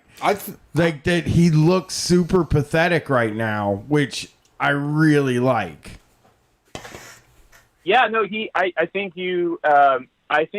despite his life being a testament to a series of fraud and financial malfeasance and what have you, I mean, you know, it's well documented that when Trump Tower was being built in the 1970s, he basically threatened Polish workers who were working on his tower that, you know, he'd send them over to immigration if they didn't take a discounted wage. You know, he went bankrupt, you know, in the 90s and I think maybe the 80s and stuff, you know, and it was all these things where everybody kind of knew, like, yeah, this guy sucks.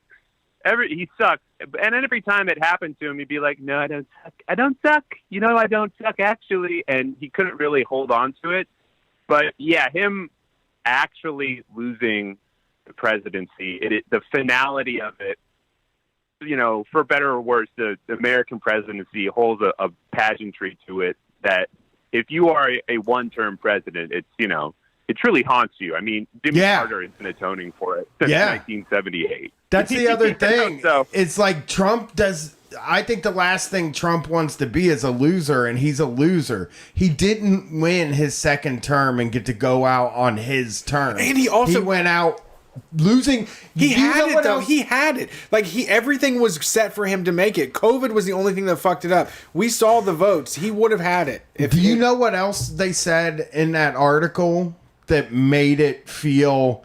That article I was talking about at the beginning of the show on CNN, this piece that was talking about the behind-the-scenes shit, is that anytime Joe Biden was on TV, Trump would be like, imagine losing to this fucking guy.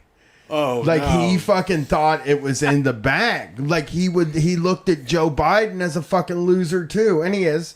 But he looked at Joe Biden as a fucking loser that you don't want to lose to a loser. And there's just something about it that fucking I am not excited for a Joe Biden presidency, but I feel good knowing that this horrible piece of shit feels bad. You know? I mean, he's going to get to go on and live a fucking rich guy life forever, but something Tom Sexton said on Holy Boys, that like Donald Trump knows what cool is, and he knows what being a winner is, and he also knows that he is neither one of those things now. Like he's not going to have celebrity friends anymore. He's stuck. He went for the lowest common denominator, and that's who he has. Yeah. He has the lowest common denominator. He's got to hang out with, I think I said this on the show, he's got to like pretend that Scott Baio is an A-list star now. And before he was hanging out with fucking Jay-Z and shit like that. Yeah, he has to wash off the orange makeup and be like, Corey Feldman, God damn it, what's going on, man? Yeah. We got everybody from the A-list here. We got Kevin Sorbo.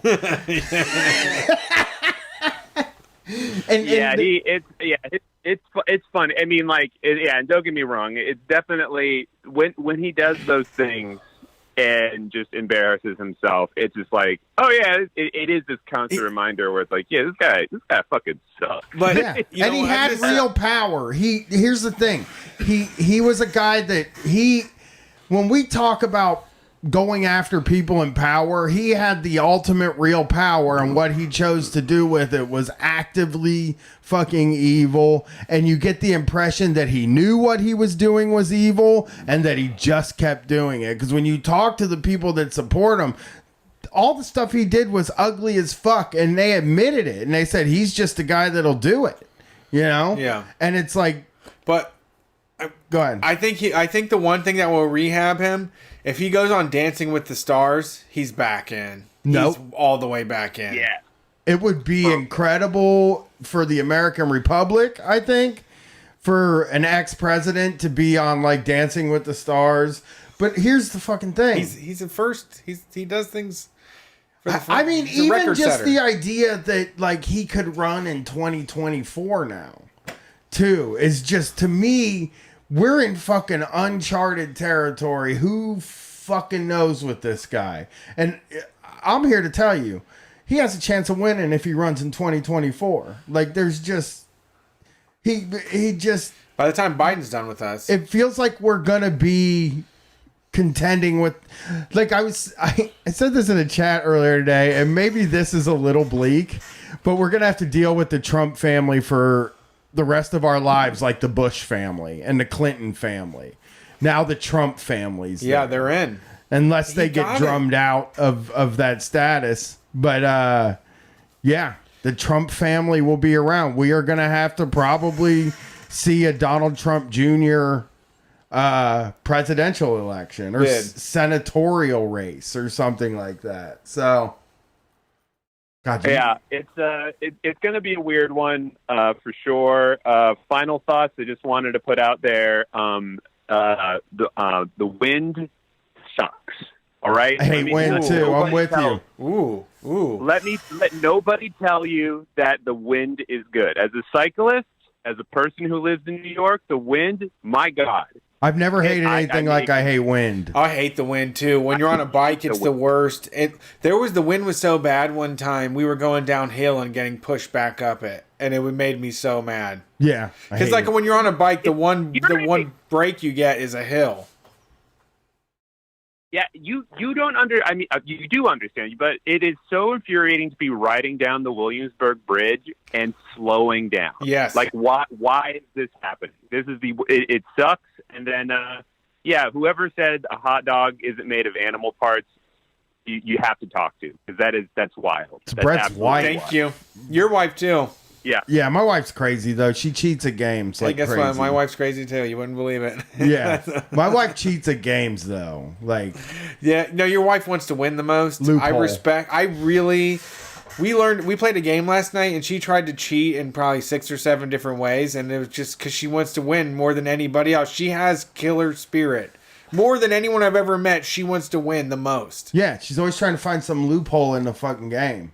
She's gonna listen to this show and be like, then the next time we're playing a game, she's just going to be like, okay, what if I could do this? And then that's outside of the rules that they definitely say is against the rules. But I think maybe I can do that, you know. Yeah. Cheater. It's cheating is what it is. Got to. Yeah. Somebody, I think this is the rules. That is. Oh yeah. Oh, and one quick thing: if you get the creamy oat milk, you can dilute it and make it regular oat milk. That's you can attach that to the bank. Still tastes good. Dip. I get what you're saying. Oh yeah. Oh. Stretch it. This is wild thing. Stretch it out. Yeah. Well, thanks for calling in. We're gonna hit our break now. All right. Thanks for taking me. I appreciate it. You just hit the most genius thing I've ever heard. So thank you for doing that. What, thin out the oat milk? Yeah.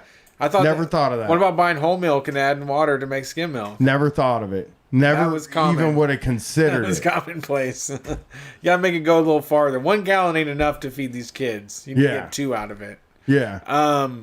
So this week we have some music from a listener. Their name is Andy. It says, "Hey fellas, just want to say that y'all are doing great stuff.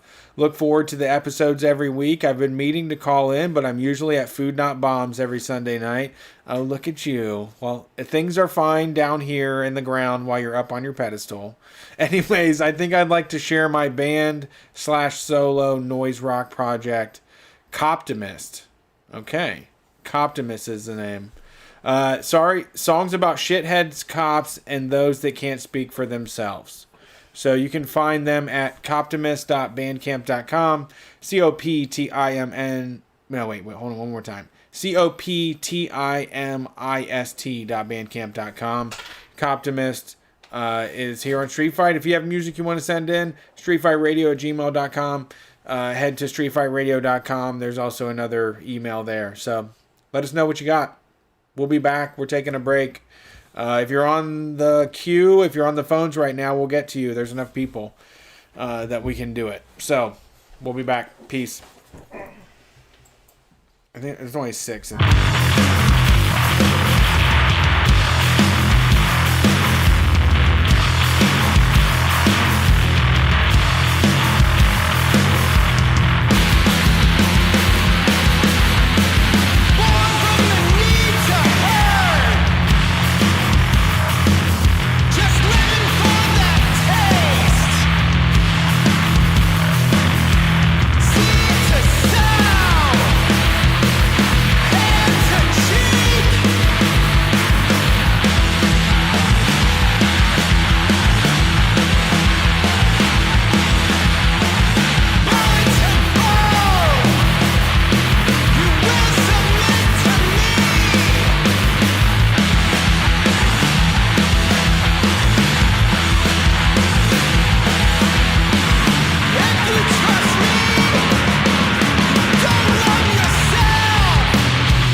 Hey everybody, welcome back to Street Fight Radio. If you like that music, it was Coptimist. You can find them at coptimist.bandcamp.com. And if you have music you want to send in, streetfightradio@gmail is the best way to do it. Instagram and Twitter, Facebook also work. Not a problem. If you got music you're working on, we'd love to play it on the show, especially during the call-in. We're back and ready to take these calls. Thanks for calling in. We appreciate all y'all and your stories. Let's see who's next. Thanks for calling Street Fight. Who are we talking to? Hey, Street Fight, what's up? Hey, who's this? This is Jonathan in Southern California. What's up, Jonathan? What's going on tonight? Nothing. It finally rained out here, and so I think the fires are done with. Okay, that's good. That sounds great. Like the fires in Axl Rose's heart. Yes. Two of the actual fires have been put out by the cold November rain. What was the thing? I heard a guy one time say that the song's called Cold November Rain, and it was very funny. He was asking a guy what his favorite Guns N' Roses song. One guy says Guns N' Roses.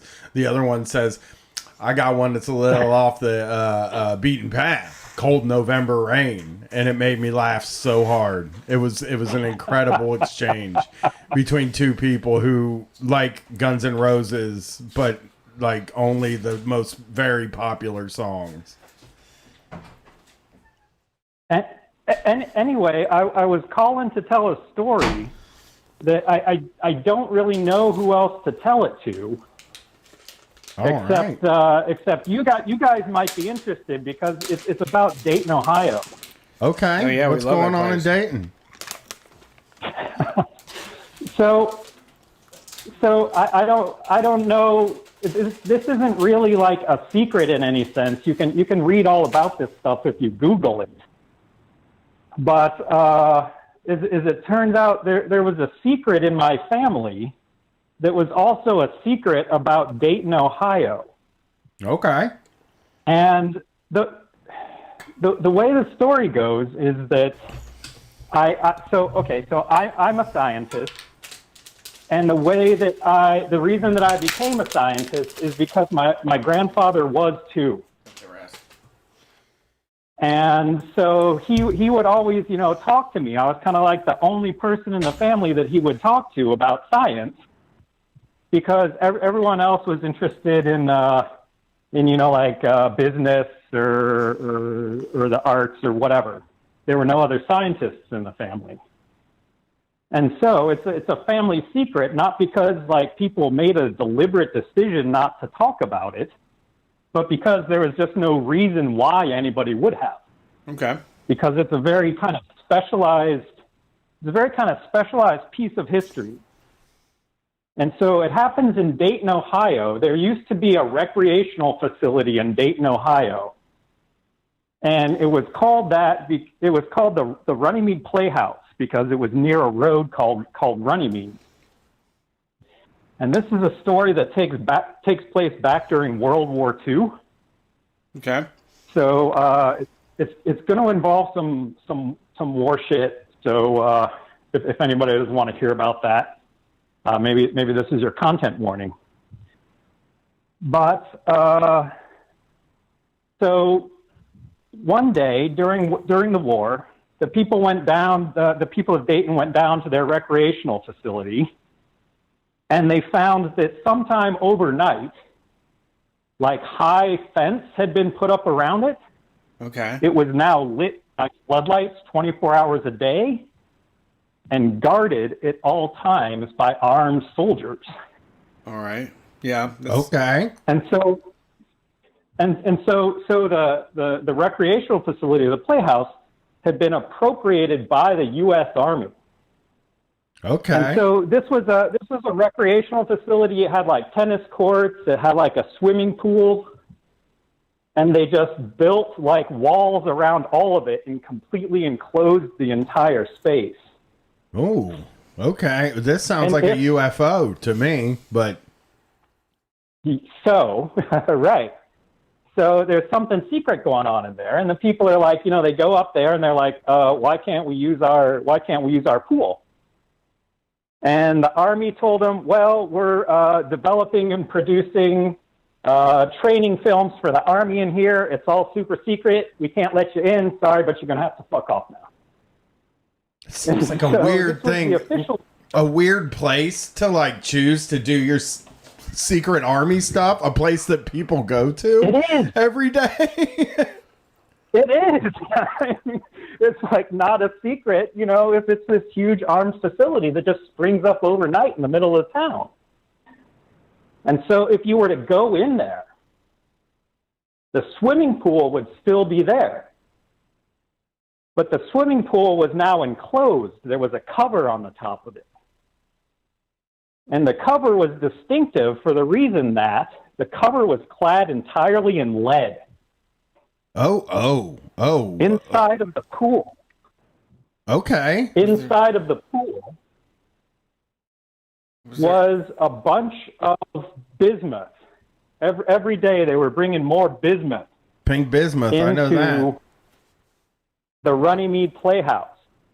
And so this wasn't just ordinary bismuth. It had been irradiated by neutrons at a facility somewhere else in the country, probably Oak Ridge or something. And if you consult your periodic table, one of the elements that neighbors bismuth on the periodic table is an element that's called polonium that doesn't actually occur in nature. Okay. The only way you can manufacture it is if you transmute another element. So they were bombarding bismuth with neutrons, transmuting it into polonium, and then extracting the polonium from the metal, because not a lot of the bismuth is transmuted into polonium, so you have to do some kind of microchemistry in order to extract it. So that polonium was then placed in a lead-lined briefcase, given to a courier, and flown out of Wright-Patterson Air Force Base out to Los Alamos, where it became incorporated in the first generation of nuclear weapons in the form of what's called an initiator. Wow. So the initiator is kind of like a pre-trigger. It kind of primes the uranium nucleus, the uranium core. It kind of primes that uranium core with neutrons, and then when you trigger the system, you get a much bigger yield.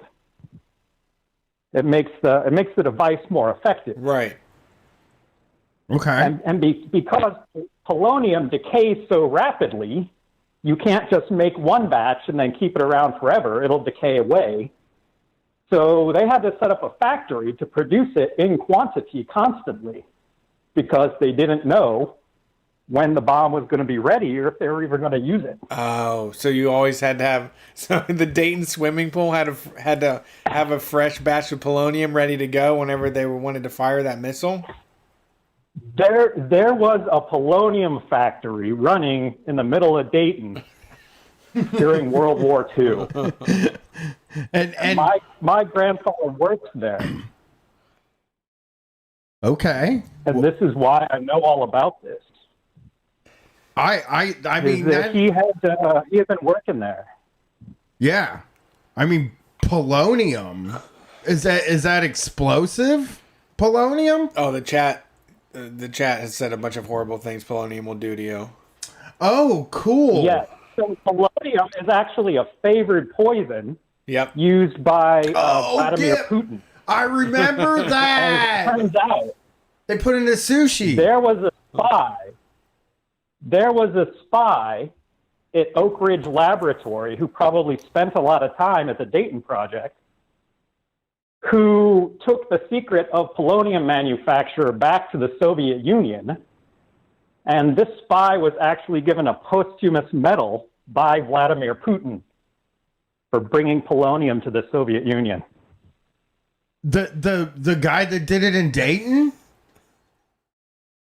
Yeah. That's tight. Wow. There was a Soviet spy working out of the Dayton project and out of Oak Ridge who stole the secret of polonium manufacture. Holy shit. He started taking over recreational swimming pools back home. Yeah. Yeah. That's the stuff he put in the sushi, right? That's the stuff. The polonium is the stuff he put in sushi. I remember that. Yeah. Right. And its half-life is very short, so it's not, it's not kind of dangerous in a persistent way, but it is dangerous enough to destroy your body's tissues. I mean, dangerous enough. You got to put it in a pool with a bunch of bismuth. That's bismuth dangerous. Bismuth? Yeah.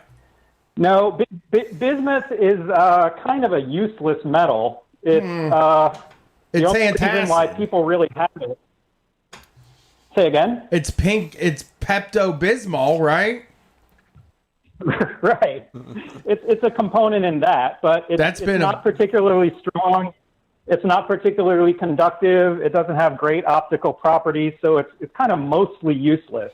It's just a byproduct of extracting other metals. I don't know. Pepto-Bismol has been very important in the life of Brian Quinby in his bad stomach. I took some recently when I replaced water with Gatorade. So it has a very low melting temperature, so you can grow crystals of it at home. It might be a cool home science experiment. Okay, I'm gonna grow some bismuth then. That sounds great. I'm gonna have a bismuth rock in my bathroom instead of Pepto-Bismol, and it'll be like my aloe. I'll just break off a piece of it when I have indigestion. Go in there and lick your bismuth rock. I'm gonna look. But I think I think the takeaway here is that I personally, I spent a lot of time reading about the history of these things. I personally think the detonation of these atomic devices was an atrocious crime. Me too. We agree. We agree with you on that. We're no Dan Carlin. People in the moments, the use of these devices was the pragmatic option. And they opted for it, even though it was completely unnecessary. Yeah, that's how I feel too. And this is, I don't know, to make kind of a heavy-handed analogy. We have opted in this past election for the pragmatic pathway of electing someone who we think is just going to be marginally better. Right. So that kind of a lot of our consciences can be assuaged in having done so. But not mine. The pragmatic pathway. I mean, it's what you do in the moment, but how it plays out. I mean, developing these weapons was obviously a good thing for our side during the war. But what happened over the next 40 years? No, you're right. We're still living with it. The pragmatism is doing the damage. It's still doing the damage, but it's doing it with like a heavy heart or doing it with like, oh, I thought twice before I decided we have to do it. Right. And so I feel that it's somewhat analogous.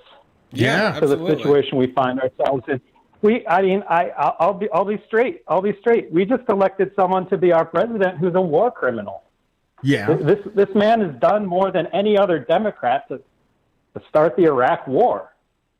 Yeah, I mean, he also drug war. We just elected him. Yeah, drug war shit. He didn't have to apologize or anything. He didn't even say he was sorry. Yeah, no, I don't think he feels that sorry. But yeah, I agree with you. I don't, that's why I said I'm not really celebrating his win. I'm celebrating Donald Trump losing.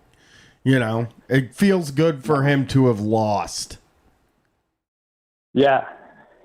No, but people gonna have to start thinking real. Yeah, I'm with you. Hey, starting on the fourth day. Yep, that is for sure. Well, thanks for calling in. That was an interesting story. Sure thing. Talk to you guys later. Thank you. Peace. Yeah, that's something that is like a weird old like grandpa story though.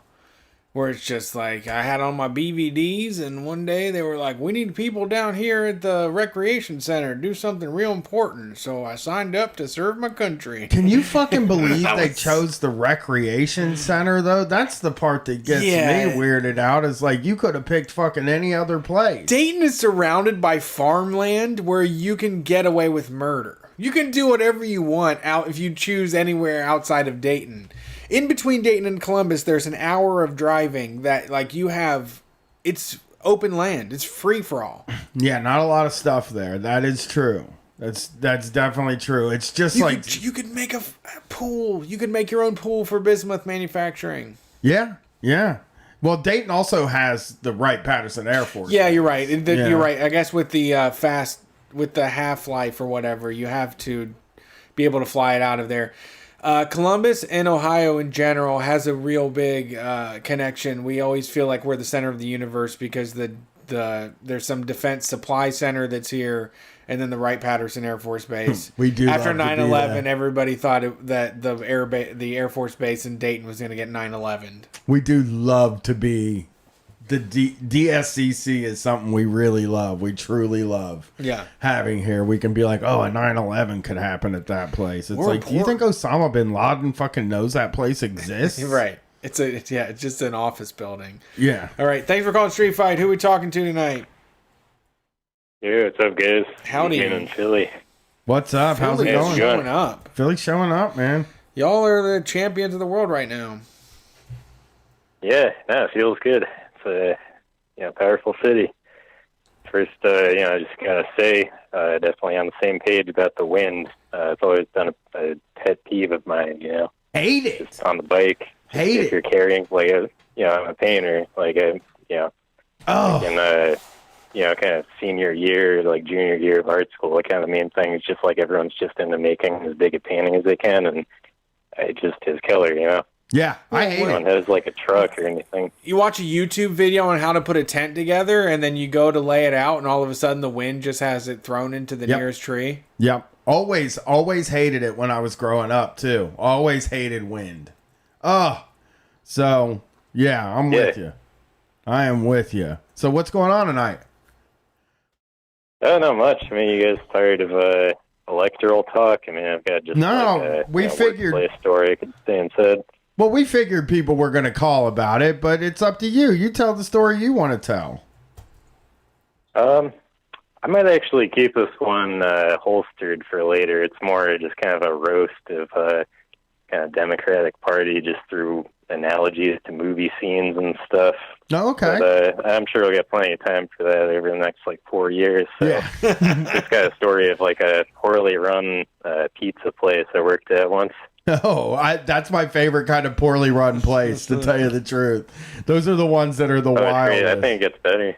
I went to a fucking pizza place on the way home last night, and guy in there's not wearing a mask at all. Has the door locked anyway when I get there. Lets me order, but has the door locked. But then, let me in. I wore my mask, but I was like, I don't really like you to have worn a mask. And in the neighborhood he's in, which is near Brett's neighborhood, it's like, I'm surprised he doesn't get people yelling at him all the time about not wearing a mask. Yeah. Angie's. Oh, Angie's? Really? That's near the Unitarian Church, which runs Clintonville. Yeah. I was very shocked at it, but I think it was just the end of the night and there was nobody else there, and yeah, he's kind of let his guard down. It's like taking your apron off for the night. Yeah. So what was up with your pizza place?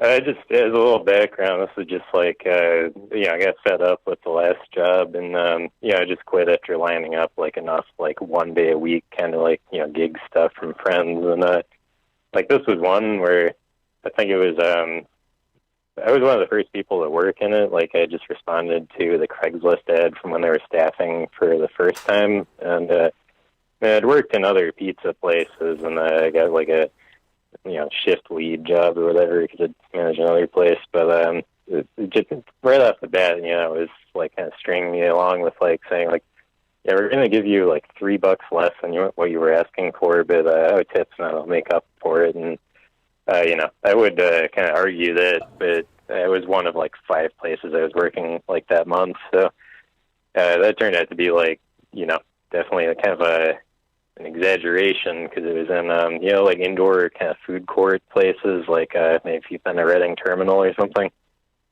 Yeah. Yeah.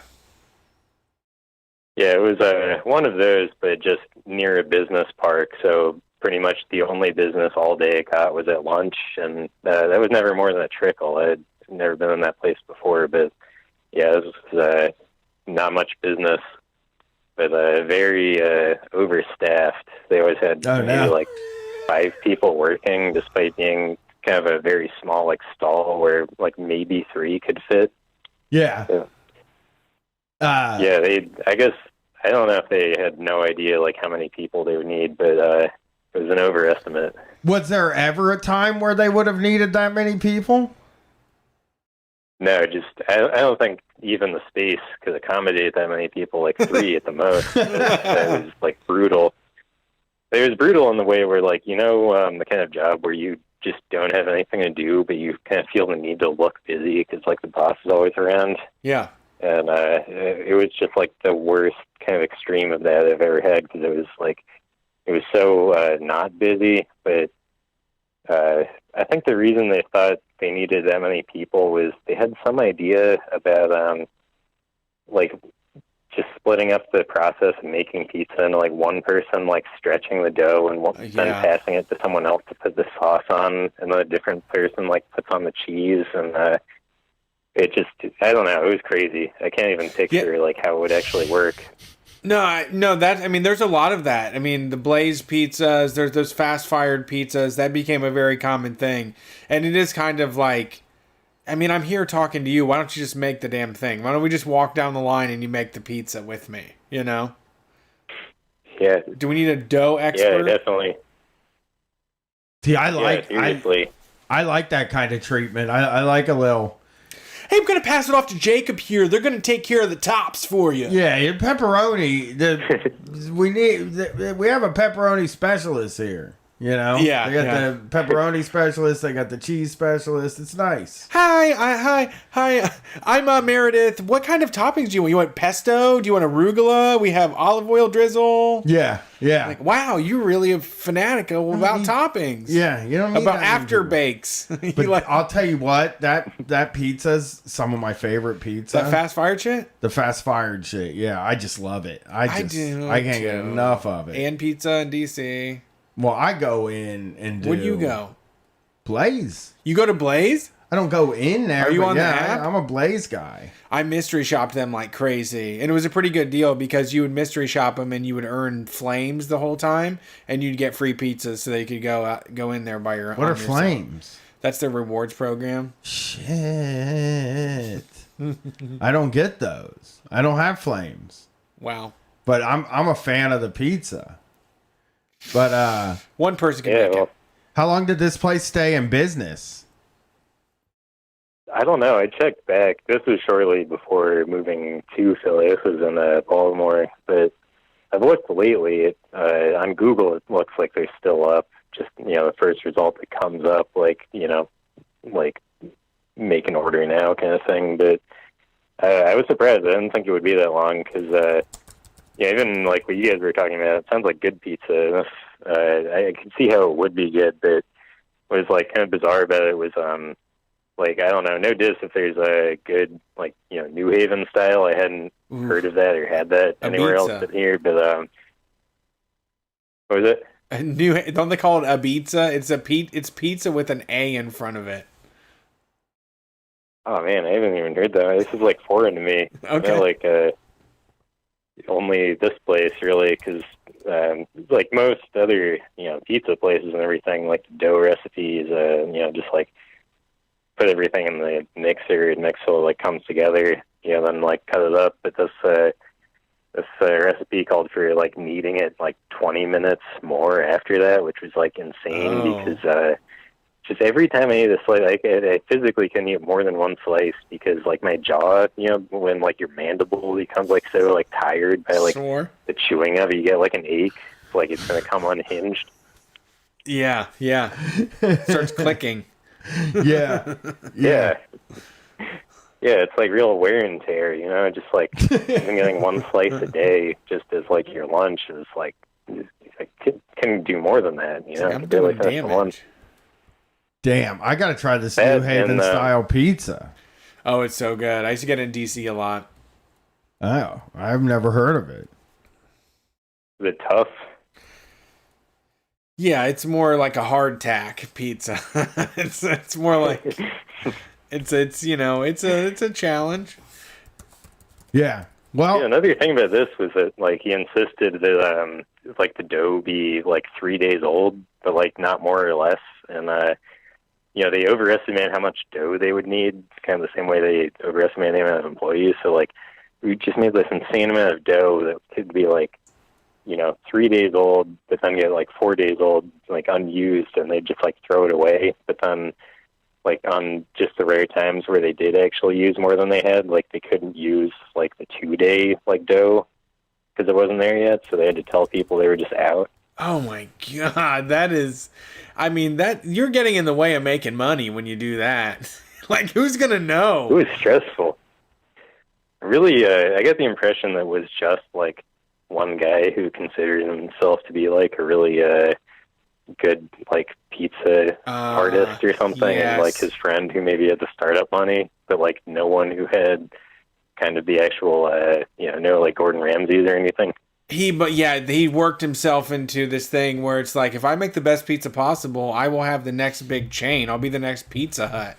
As long as I make a good-ass piece of pizza. They do it with... It's like, no, you have to be effective at getting money. You have to be effective at taking money from people and spending less on ingredients and labor than what you get. That's all it takes to be successful. When pizza's a cheap thing to make, that's why so many people get involved. It costs like nothing it's to like make drugs. a pizza. Yeah, I mean, it's like selling beer or something. Like, you can just make money accidentally doing it because there's no cost. Yeah.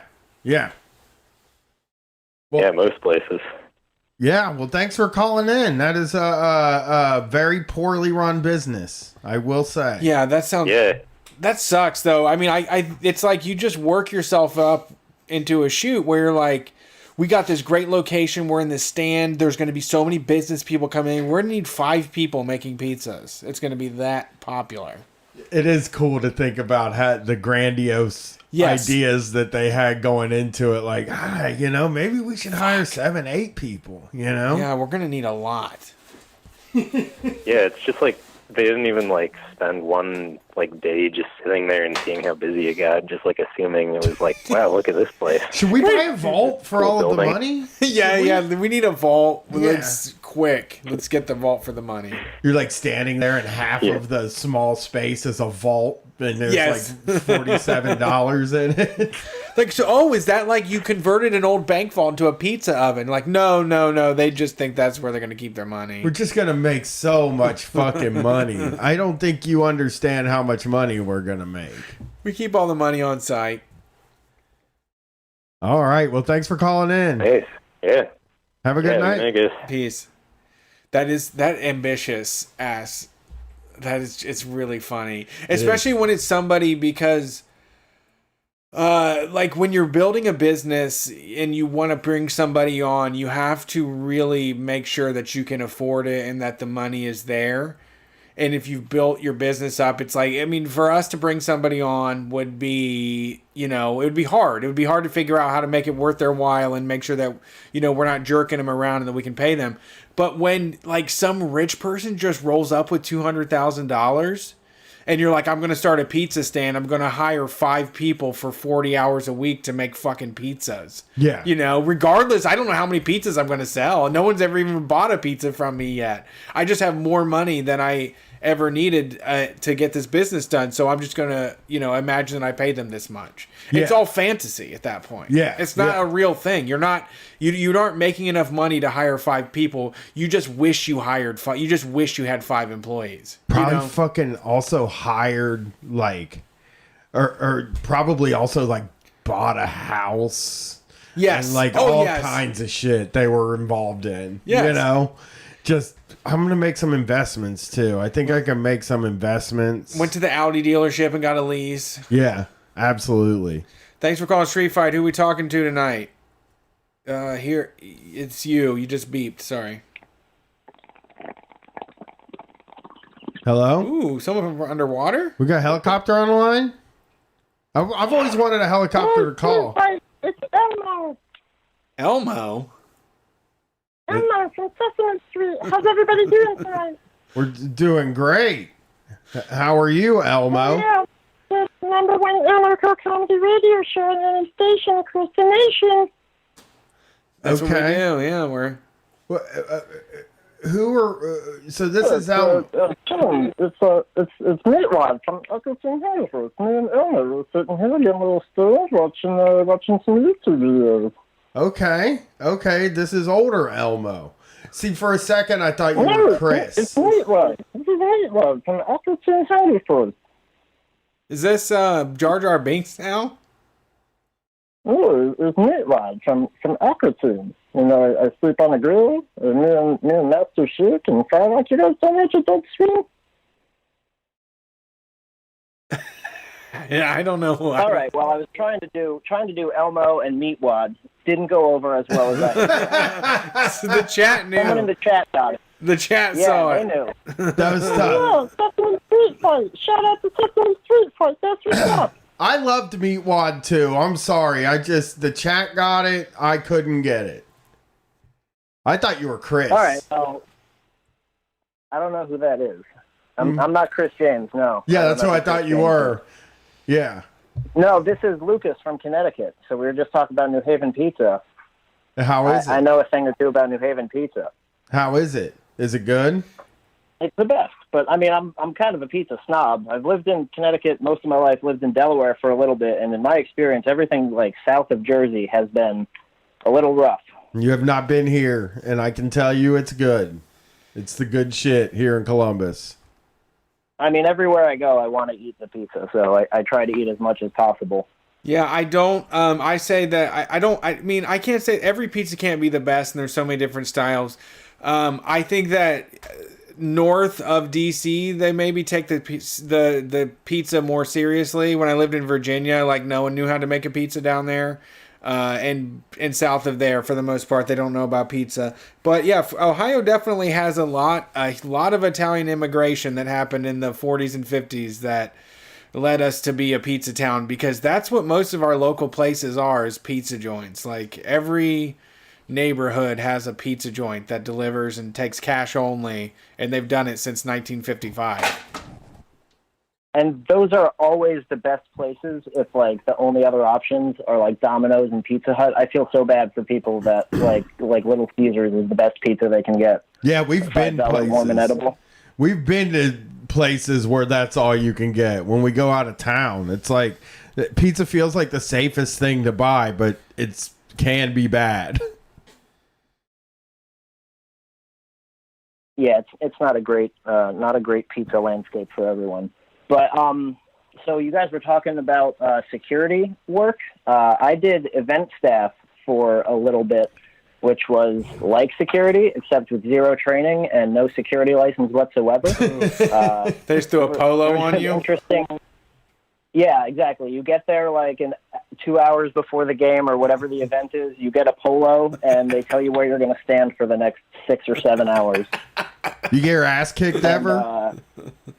No, I think I only worked like 6 events, and I never really did much of anything. Then I just ghosted them when I decided I wasn't doing that anymore, because they used to like try to guilt me about not filling my days with events. They're like, we can get you on a bus up to Massachusetts. There's concerts up there. We could have you work. And I was like, no, I'm all set. So you're you're just observing, basically? Like you just stand in place and observe and make sure that shit doesn't go wild? Pretty much. It was mostly UConn football games, which were never really all that rowdy. And my first day, they had me stand by like the ESPN and broadcast trailers and just make sure nobody messed with them. And nobody tried to, so I did nothing for that's 5 hours. That's the thing, though. You got like lucky. If you were doing Ohio State, you would have been working. I can promise you that. If you were trying to guard the ESPN thing from Ohio State fans, that's work. Or like if you had to do metal concerts and stuff like that. That's why event staff, like that job is another one that sort of appealed to me if I could watch the show. Because I've met people that do it, and they would like at the Nationwide Arena, and they only did it because they got to stand in the back and watch the goddamn show and the games. You're basically just standing there in a polo. Yeah, I would, once again, if I got paid to just watch a concert, even just listen to them from a fucking near the door, that seems like okay. Right, you're getting paid. Yeah, the only event that I like wanted to do but ended up not working was a Fleetwood Mac concert, because that would have been awesome to just listen to for free. Yeah. But the only time I did like any actual interaction with anybody was at the Yale Bowl in New Haven. It was like the Yale football game against Harvard, I think, and it was like an alumni weekend, and it was all during Brett Kavanaugh's Supreme Court trials and all that shit. So amidst all of that, I had to tear tickets in the like alumni parking lot where all these ridiculously wealthy, snooty, terrible people were coming into the stadium. That's honestly got to be the worst audience that you could probably. I mean, they're like all hopped up on privilege. They're like, "Hey, man, I like beer. You know, I like a beer." Yeah, I mean, a Slayer concert sounds like a nightmare or whatever, or a Jackal concert. But a Yale, I could deal better with Jackal's audience than Yale. You know, I would be intimidated by him, to tell you the truth. You know, the people come in there and they got the Yale, like, oh, I go to Yale. A sweater tied over their shoulders. With the sweaters and shit, and just the shit they get away with. There were plenty of, I mean, that was like a couple years ago, so I don't remember many of the interactions, but there was one lady who came up to me, and like, my job wasn't to make sure nobody was bringing any weapons into the game or anything they weren't supposed to bring in. My job was to just like tear off a ticket stub at the corner of this parking lot as they made their way to this like 150-year-old football stadium.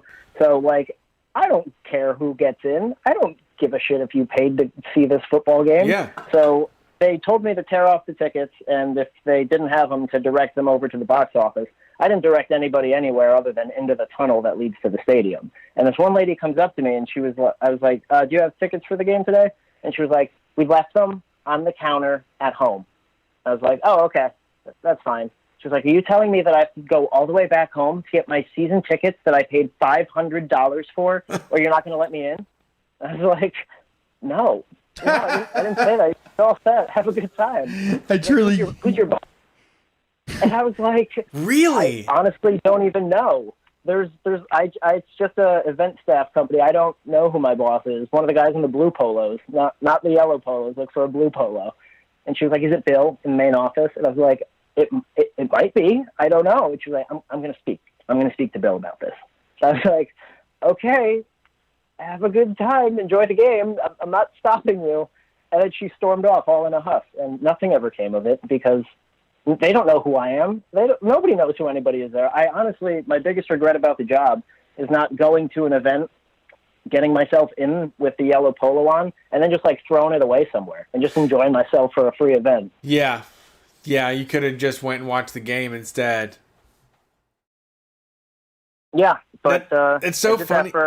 There's so many customer service moments when you realize someone is hearing something else. When you've told them the exact oh, actually, ma'am, you'll be surprised to hear it's the opposite of what you said. And they're like, oh, fuck you, I knew what you would say that, you know? It's like, oh, God, I don't know what to do. Yeah, she walked up to me already upset that somebody had to say anything to her as she was on her way into the game. It was bizarre. Yeah. But I know you guys have been running the show for a while now. It's getting late. I don't want to take up too much time. You guys are awesome. Excited for the possibility of live shows. I was going to go to Hellfire when you came up to Boston or Providence for Hellfire rides again. Oh, but yeah. this COVID it will. Man, it sucks. Eventually. It'll happen. We're gonna make that happen. It will happen.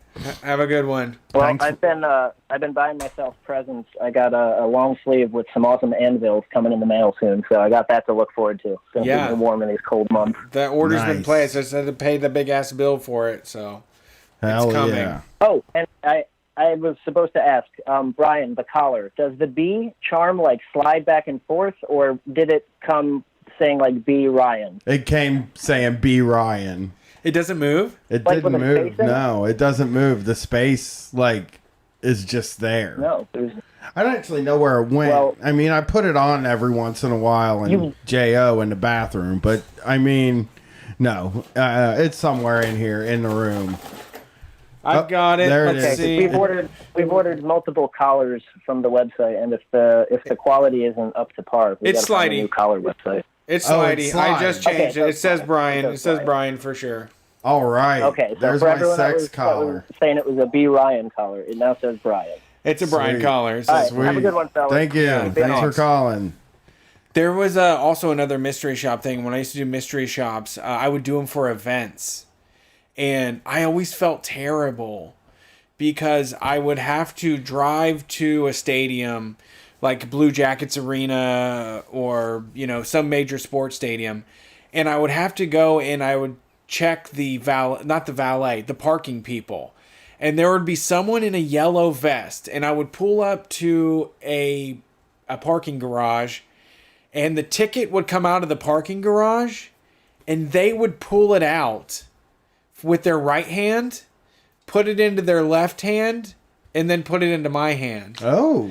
And I never understood why they had a staff there to just pull the ticket out of the machine for me. I think it's like a good little service. I guess white glove service. It is. It was.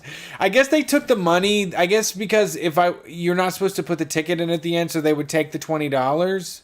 But all I remember, there was a few employees that all they did was pull the stub for me, and I wondered why you would pay to have someone pull a fucking ticket for you. You're a job maker, job creator. I like it. If I went to the deli counter and I was like, I would like some deli meats, and they're like, oh, let me pull this ticket for you. I wait here all day long. We need a ticket puller to hand it to I me. don't want you to harm your fingers. Thanks for calling Street Fight. Who are we talking to tonight? Hi, I'm calling because I am leaving my job this week. Right on. hallelujah. What kind of job? All right, so I'm working at a deli at a grocery store not too far from me. Okay. And it's really not an awful job, but I just figured, I'm in a good enough financial situation for now, which I know that's point of privilege in these times. I can afford to be a little choosy. Yeah, go for it. I mean, you have to play at your hand when you got the best odds. Yeah, no matter. I mean, you can't worry about that kind of thing. You just gotta do what's good for you. And ruining some boss's time Yeah, is good for absolutely. everyone, really. I think that adds a good energy to the world. Yeah, are you gonna quit on the boss, or do they know you're leaving? Yeah, I gave them 2 weeks because, I decided I don't feel spiteful enough towards them to just walk off and burn the bridge. But, so yeah, my last shift's on Thursday. Small company or major company? So it's something in between, and that's really what I wanted to talk about, was sort of the company in general and just, grocery stores. Okay. So I'm from South Carolina. I live just outside of Columbia, and this grocery store that I'm working at is in a town called Chapin, which is about a 15-minute drive from me and not into traffic at all, so commute's not an issue. But Chapin is, I don't know how to say it. I think pretty much every major city kind of has something like this, especially in the South, where it's a fake working class town. Yeah, where you mean the people that have enough money for the dually trucks with the extended cab, they have a $600 a month truck payment? Yeah, exactly. Yeah, we have one. Grove City is one here in town. Like, everybody thinks they're country because they live 20 minutes south of Columbus. Yeah. Yeah, they do, and but they drive the hugest cars. Yeah, they make all their money in Columbus and live in BFE, where the houses are $120,000. Yeah. Yeah. But anyway, so I mostly just took this job just to earn some extra money for future. In fact, because it's one of two that I had been working. The other's kind of more just a contractor job. That's pretty easy. So I don't know. I don't know why. Yeah. But getting back to the store is sorry to interrupt you. Were you going to say something? No, go for it. Go for it. Yeah. What was the store? So the store is a kind of mid-sized chain of grocery stores. It's called Lowe's Foods, no relation to the hardware company. Okay. But it's spelled the same way. Okay. Did you deal with the Lowe's themselves? No, it's no, I don't know. It used to be kind of a small chain. It started up in North Carolina, but it's gotten kind of bigger over the years. It's one of those grocery stores that's tries to feel at home and kind of have a theme when really it's all bullshit. What's the theme? It goes far sometimes. Country? Is it a country theme? Yes, exactly. It's very southern front porch, sweet pea, all vibes. Yeah. Yeah, we got Peepaw shop. Yeah, there's roosters on the wall, y'all. Yeah, it's where Meewalls and Peepaw shop, and they go get their chicken breast. Oh, I swear to God, it's like you're just looking into a fucking. Yeah, I've been to. It's like you have a secret camera in there. I love places like that. I mean, that's the kind of place I would shop too if there was one by my house. Yeah, I mean, it's kind of I don't hate the overall vibe. I mean, I'm sure working for however long I've been here kind of soured that mood. Yeah, but I don't hate it. But I mean, I don't want to be completely negative about it, but there are places like Wegmans and there are local grocery stores where it is just nice to shop and it feels different than most of the piece of shit bare bones experience you get at some of the other big grocery stores. Right. So anyway, all this to say, working here has pulled back the curtain on all that. Uh-huh. And you see, because whenever it doesn't get super busy where we are, which it's typically never busy in my corner of the store. But it's whenever there's nothing else to do, they make me go on an iPad and complete these video training modules. Oh, and God. Some of it is just how to. Some of it's basic stuff. Here's how you put on your face mask, which.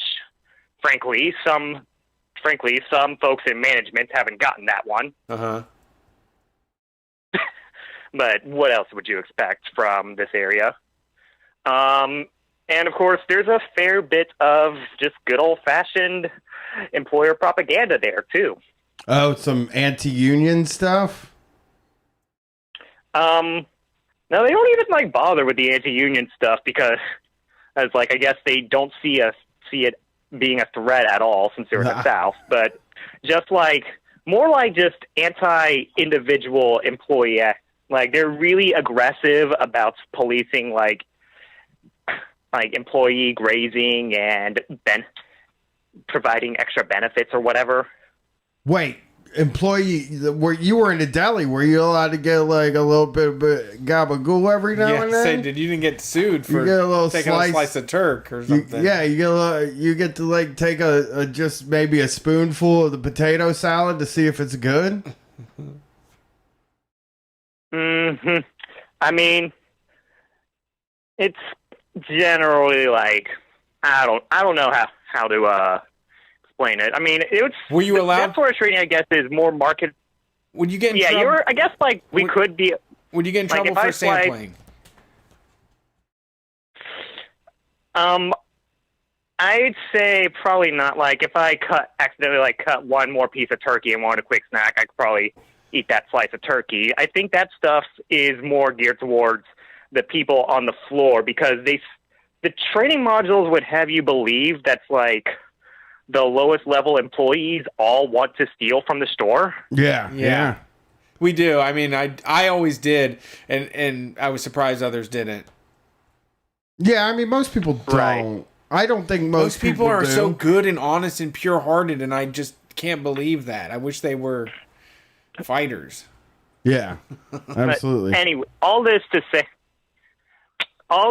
say, like, in the videos, like, there's posters like warning against internal theft, whatever, and they're saying like, hey, if you shrink the product, then it could hurt your wages in the future, which is absolute fucking bullshit. Yeah, but it's like, well, here's the thing though. Like, I'm only trying to get money to buy food.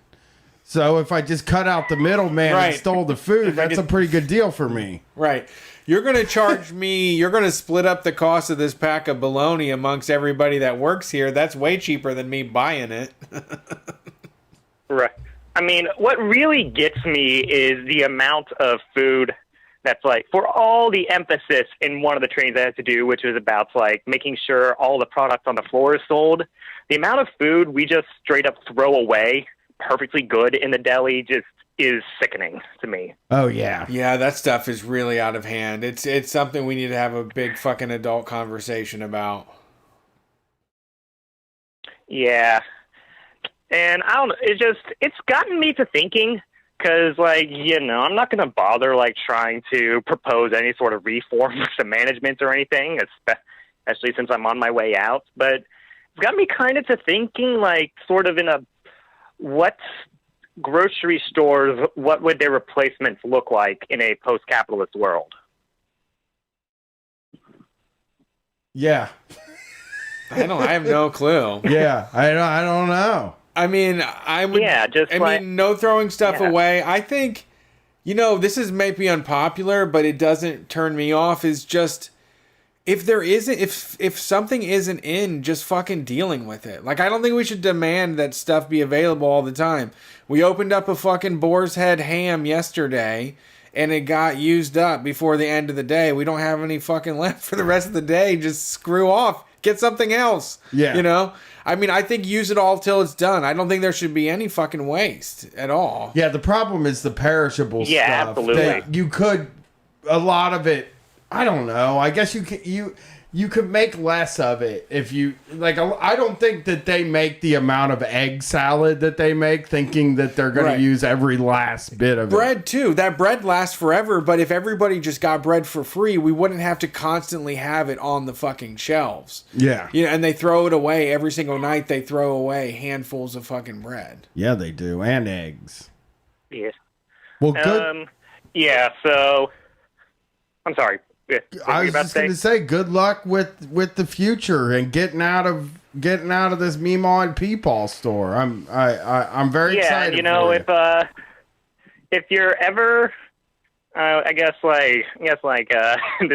it'll be too late by then. But if you're ever at the Lowe's Foods in Chapin, South Carolina, and intend to steal some of the product, I won't tell anyone. Okay. Yeah. We have someone that will ferry you through. But yeah, so I had one more thing I was going to say, and it's slipping my mind. Oh yeah, I remember now. So obviously, like, the vibe there is pretty socially conservative, because especially just with the clientele here, which is old white Trump humpers. And I just want to say that's like, I'm pretty proud of myself, because I'm non-binary and I got a trans pride mask a few weeks ago, and I've been able to just wear it straight up to the store, and absolutely no one recognizes what it is. So I've been able to actually quietly express myself there.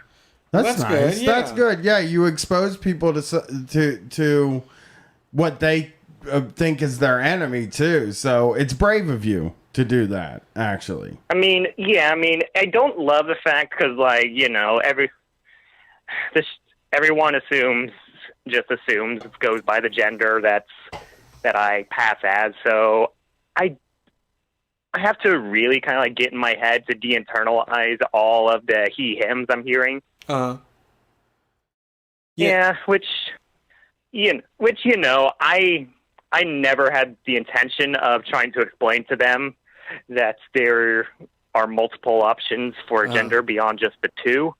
So it's kind of on me, but also like that's part of the reason why I don't want to hang around and just keep dealing with that bullshit. Oh yeah. Yeah, I mean, it hasn't caused me to snap yet, but it could in the future. Yeah, get away from them customers. I mean, it's a lifelong thing. It's something that's going to teach you patience. You know, I think you're going to get more you'll be more comfortable being who you are, and more comfortable with people being stupid, probably. You know, in the times that come. But yeah, I mean, I wouldn't want to go. I wouldn't want to just be myself and then be around people that's a problem for. You know, like that doesn't sound like a fun way to be, or a fun situation to be in. Yeah. Yeah, and all things considered, like I got my money for them, and it's going towards all my future ventures and all that. So yeah, and thank you. Next, I guess I'll. Yeah, I guess unless I end up like get taking some more money from that other contractor job I'm working, then I kind of just have holidays to relax and reset, and hopefully the virus will let up a little next year so I can actually, start living my life. But I know the feeling. Yeah, me too. Hey, I'm hoping the virus lets up next year too. Yeah, I'm actually saving up to do the Appalachian Trail. Oh, awesome. Dip. Yeah, that's great. Awesome. It's something I would like to do if I didn't have to sleep outside. That's the fucking problem with the AT. Because I would love to do it. I would love to walk that. But you got to sleep outside. Yeah. Yeah. I mean, yeah. If it follows through, which I'm feeling pretty good that I will be able to do it, even as the way COVID's trending, I feel like it'll settle down by the time I'm ready to get on the trail. Which big optimism there, but I'm just thinking like, how many other like non-binary, neurodivergent, anarchist fellows have walked the Appalachian Trail in full? You're starting in the spring. Are you gonna start? Where are you starting, in Georgia or Virginia, whatever? You go north to south. Yeah, I would be starting in April. I'd be starting in April. I'd be doing what's called a flip-flop, which is where you start in one place, do half the trail, then go back to that one place, and then do the other half. Okay. And yeah, I've chosen my flip-flop point to be at the site of my hero, who's John Brown's famous raid, Harpersferry, West Virginia. Okay, cool. Okay, yeah. I would love to do this. This looks wonderful. Why you gotta sleep outside? Why can't there be hotels? Because life is tough, man. You got to get over it. You have to like challenge yourself. And why can't there be tellies? Why can't I have somebody follow me with a trailer, an RV? Comfortable life is miserable and depressing. You sleep in a good bed and watch stuff all night long, and you wake up every day not liking it. That's true. That's true. I do. I'm speaking for myself. I know that's like the folks who like attempt to do like speed runs on the long trails, like have a crew backing them up the whole time. But it's like those folks will do it in like 27 days, the whole thing. Yeah. I mean, I don't know how many miles you would have to walk to do it in 27 days. I guess you have to kind of run it, right? Yeah. Yeah. Basically. Because I walk about 20 miles a day, and if that's all I was doing, I could definitely walk. I could walk 25, 30 miles a day. That wouldn't be a problem for me. It's the yeah. But again, I'd be tired as shit. I couldn't do it. When my wife worked in DC, someone fucking took a sabbatical from their job for like 8 months to walk from wherever they were started, Pennsylvania to fucking Virginia or whatever. Sounds so good. Yeah. That sounds like the best experience in the world. Well, thanks for calling in. Good luck with the future. Good luck quitting your job. It's very cool. And if that stuff keeps if this plan keeps falling through, I'll be calling in again in advance. I'll be promoting myself. Yeah, Sweet. we want to hear about it. That sounds great. Yeah, this sounds very cool. Thanks for calling. Of course. Thanks for having me. I'll have a good one. Peace. Thanks. I'm looking at glamping on the Appalachian Trail. I would say I think there are some places you can stop off and get like I think you can pay to play on that. I think you can get some nice sleeping. But sometimes you gotta sleep in a tent. Yeah, you're gonna air mattress on the ground, cozy up right on there. Nice little air mattress. Well, I feel like I'm gonna have trouble sleeping tonight because it's a little warm. You can go. Yeah, it will be cold. It won't be cold enough, I guess. Go in the winter. No, I don't know what I would do. I just want to do it. But it says don't hike alone too. Yeah, you gotta have someone with you.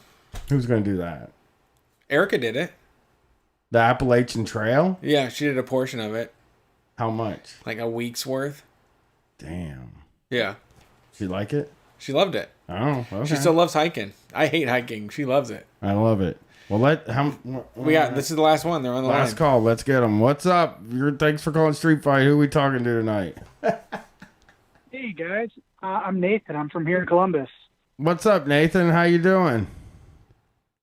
I'm doing all right. I calling in because I'm hoping to kind of signal boost a friend who I actually met at a live show that you guys did last year at Ruby Tuesday.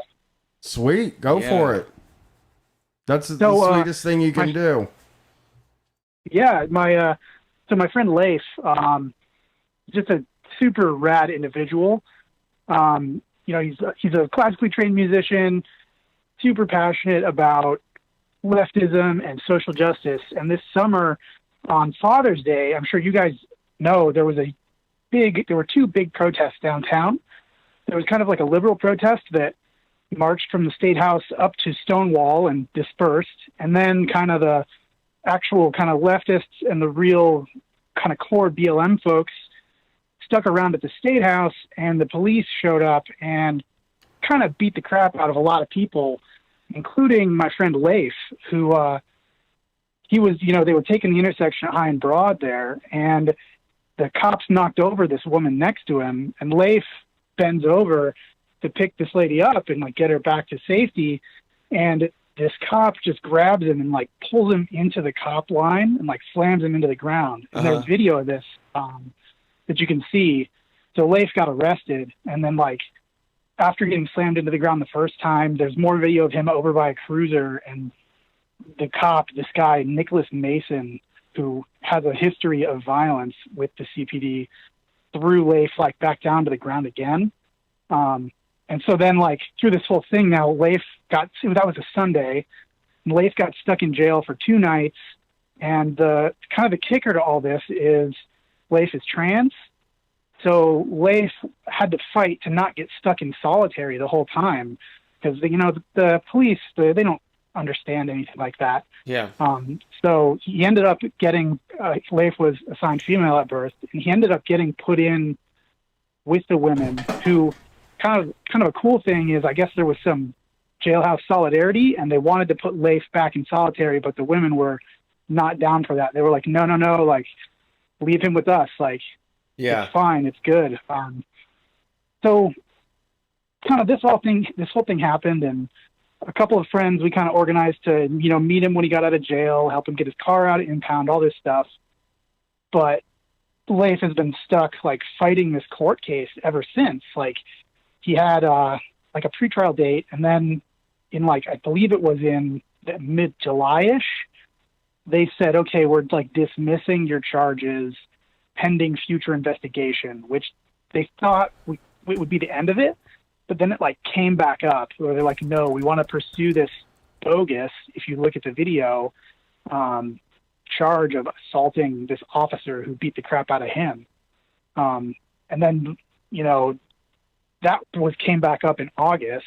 And then just the other week, he had another pretrial date, and the CPD doesn't want to turn over this like additional evidence that they're filing for in discovery. So they put another continuance on this trial until January. So for something that like you can see like publicly available video does not match up with what the cops are saying. He's stuck fighting this for 6 months now, and it's going to keep going on forever. That was the thing with Jake. When Jake got in trouble for the Facebook post, was like, all right, they crossed a line or they did something wrong, whatever it may be. It's not a matter of just like you're in trouble and there's a consequence. They hold it over you for months and you can't get a job. Like there's all these fees required. There's all these dates. There's all these new situations to get in more trouble if you don't show up on time or whatever it may be. Sure. Yeah. And like Leif had like kind of a corporate job that he lost. So he's delivering pizzas now and then having to, balance paying for like legal fees and all of his other bills and stuff like that. It's just a really kind of rough situation. Yeah. Sounds like it. Is there anything we can point people to so that they can get the help they need? Yeah, it's cool if GoFundMe.com/Leif's Defense, LeifDefense. That'll take you to the GoFundMe that is being run to help him out right now. But, Leif is just, I met him, we kind of knew each other online, then we met at your guys' show, and Leif is just kind of one of the most genuine, fantastic people I've known in my whole life. Just the kind of person that is always going to be there for you if you need it. And what was that? And what was it one more time? It's GoFundMe.com/Leif's Defense, LeifDefense.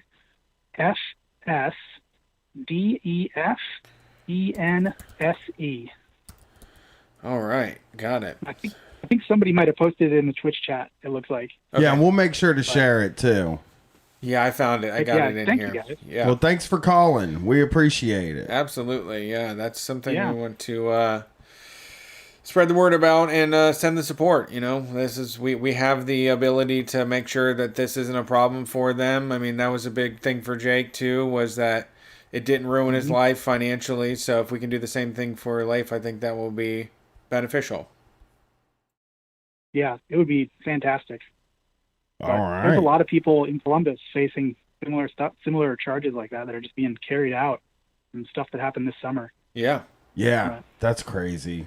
I don't even know how to deal with that. Well, hopefully we can help. Yeah, I appreciate it, guys.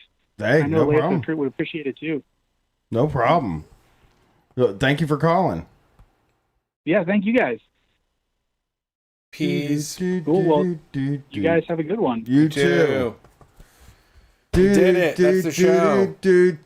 We 1 minute over. We do so good. Wait, we always went over. We always bring it right in. We started 1 minute late though. We probably started 2 minutes. We landed late. the plane. Yep. Thanks for the show. Thanks for supporting the show. Buy our stuff. Give us money. That's not why we do this, but that's what makes it so that we can comfortably do this. Buy our stuff. The money, Brian and I's income is pretty much fixed. It's for a while now, and anything that goes to us is just going more towards the business. Katie's taking over a lot of the shipping and handling and logistics. I'm trying to spend more time to create content and do some live streams and some writing and some other things. So that's the plan. And if you want that to continue, all you do is subscribe on Patreon. Really, that's the big thing. Other than that, we've got t-shirts available. There's a brand new pre-order happening right now. Lermworm, one of our favorite callers and good friends, been listening for a long time. They made a shirt called All Connected, and it's available in kids tees. So if you're a Street Fight parent, we've got kids t-shirts available now.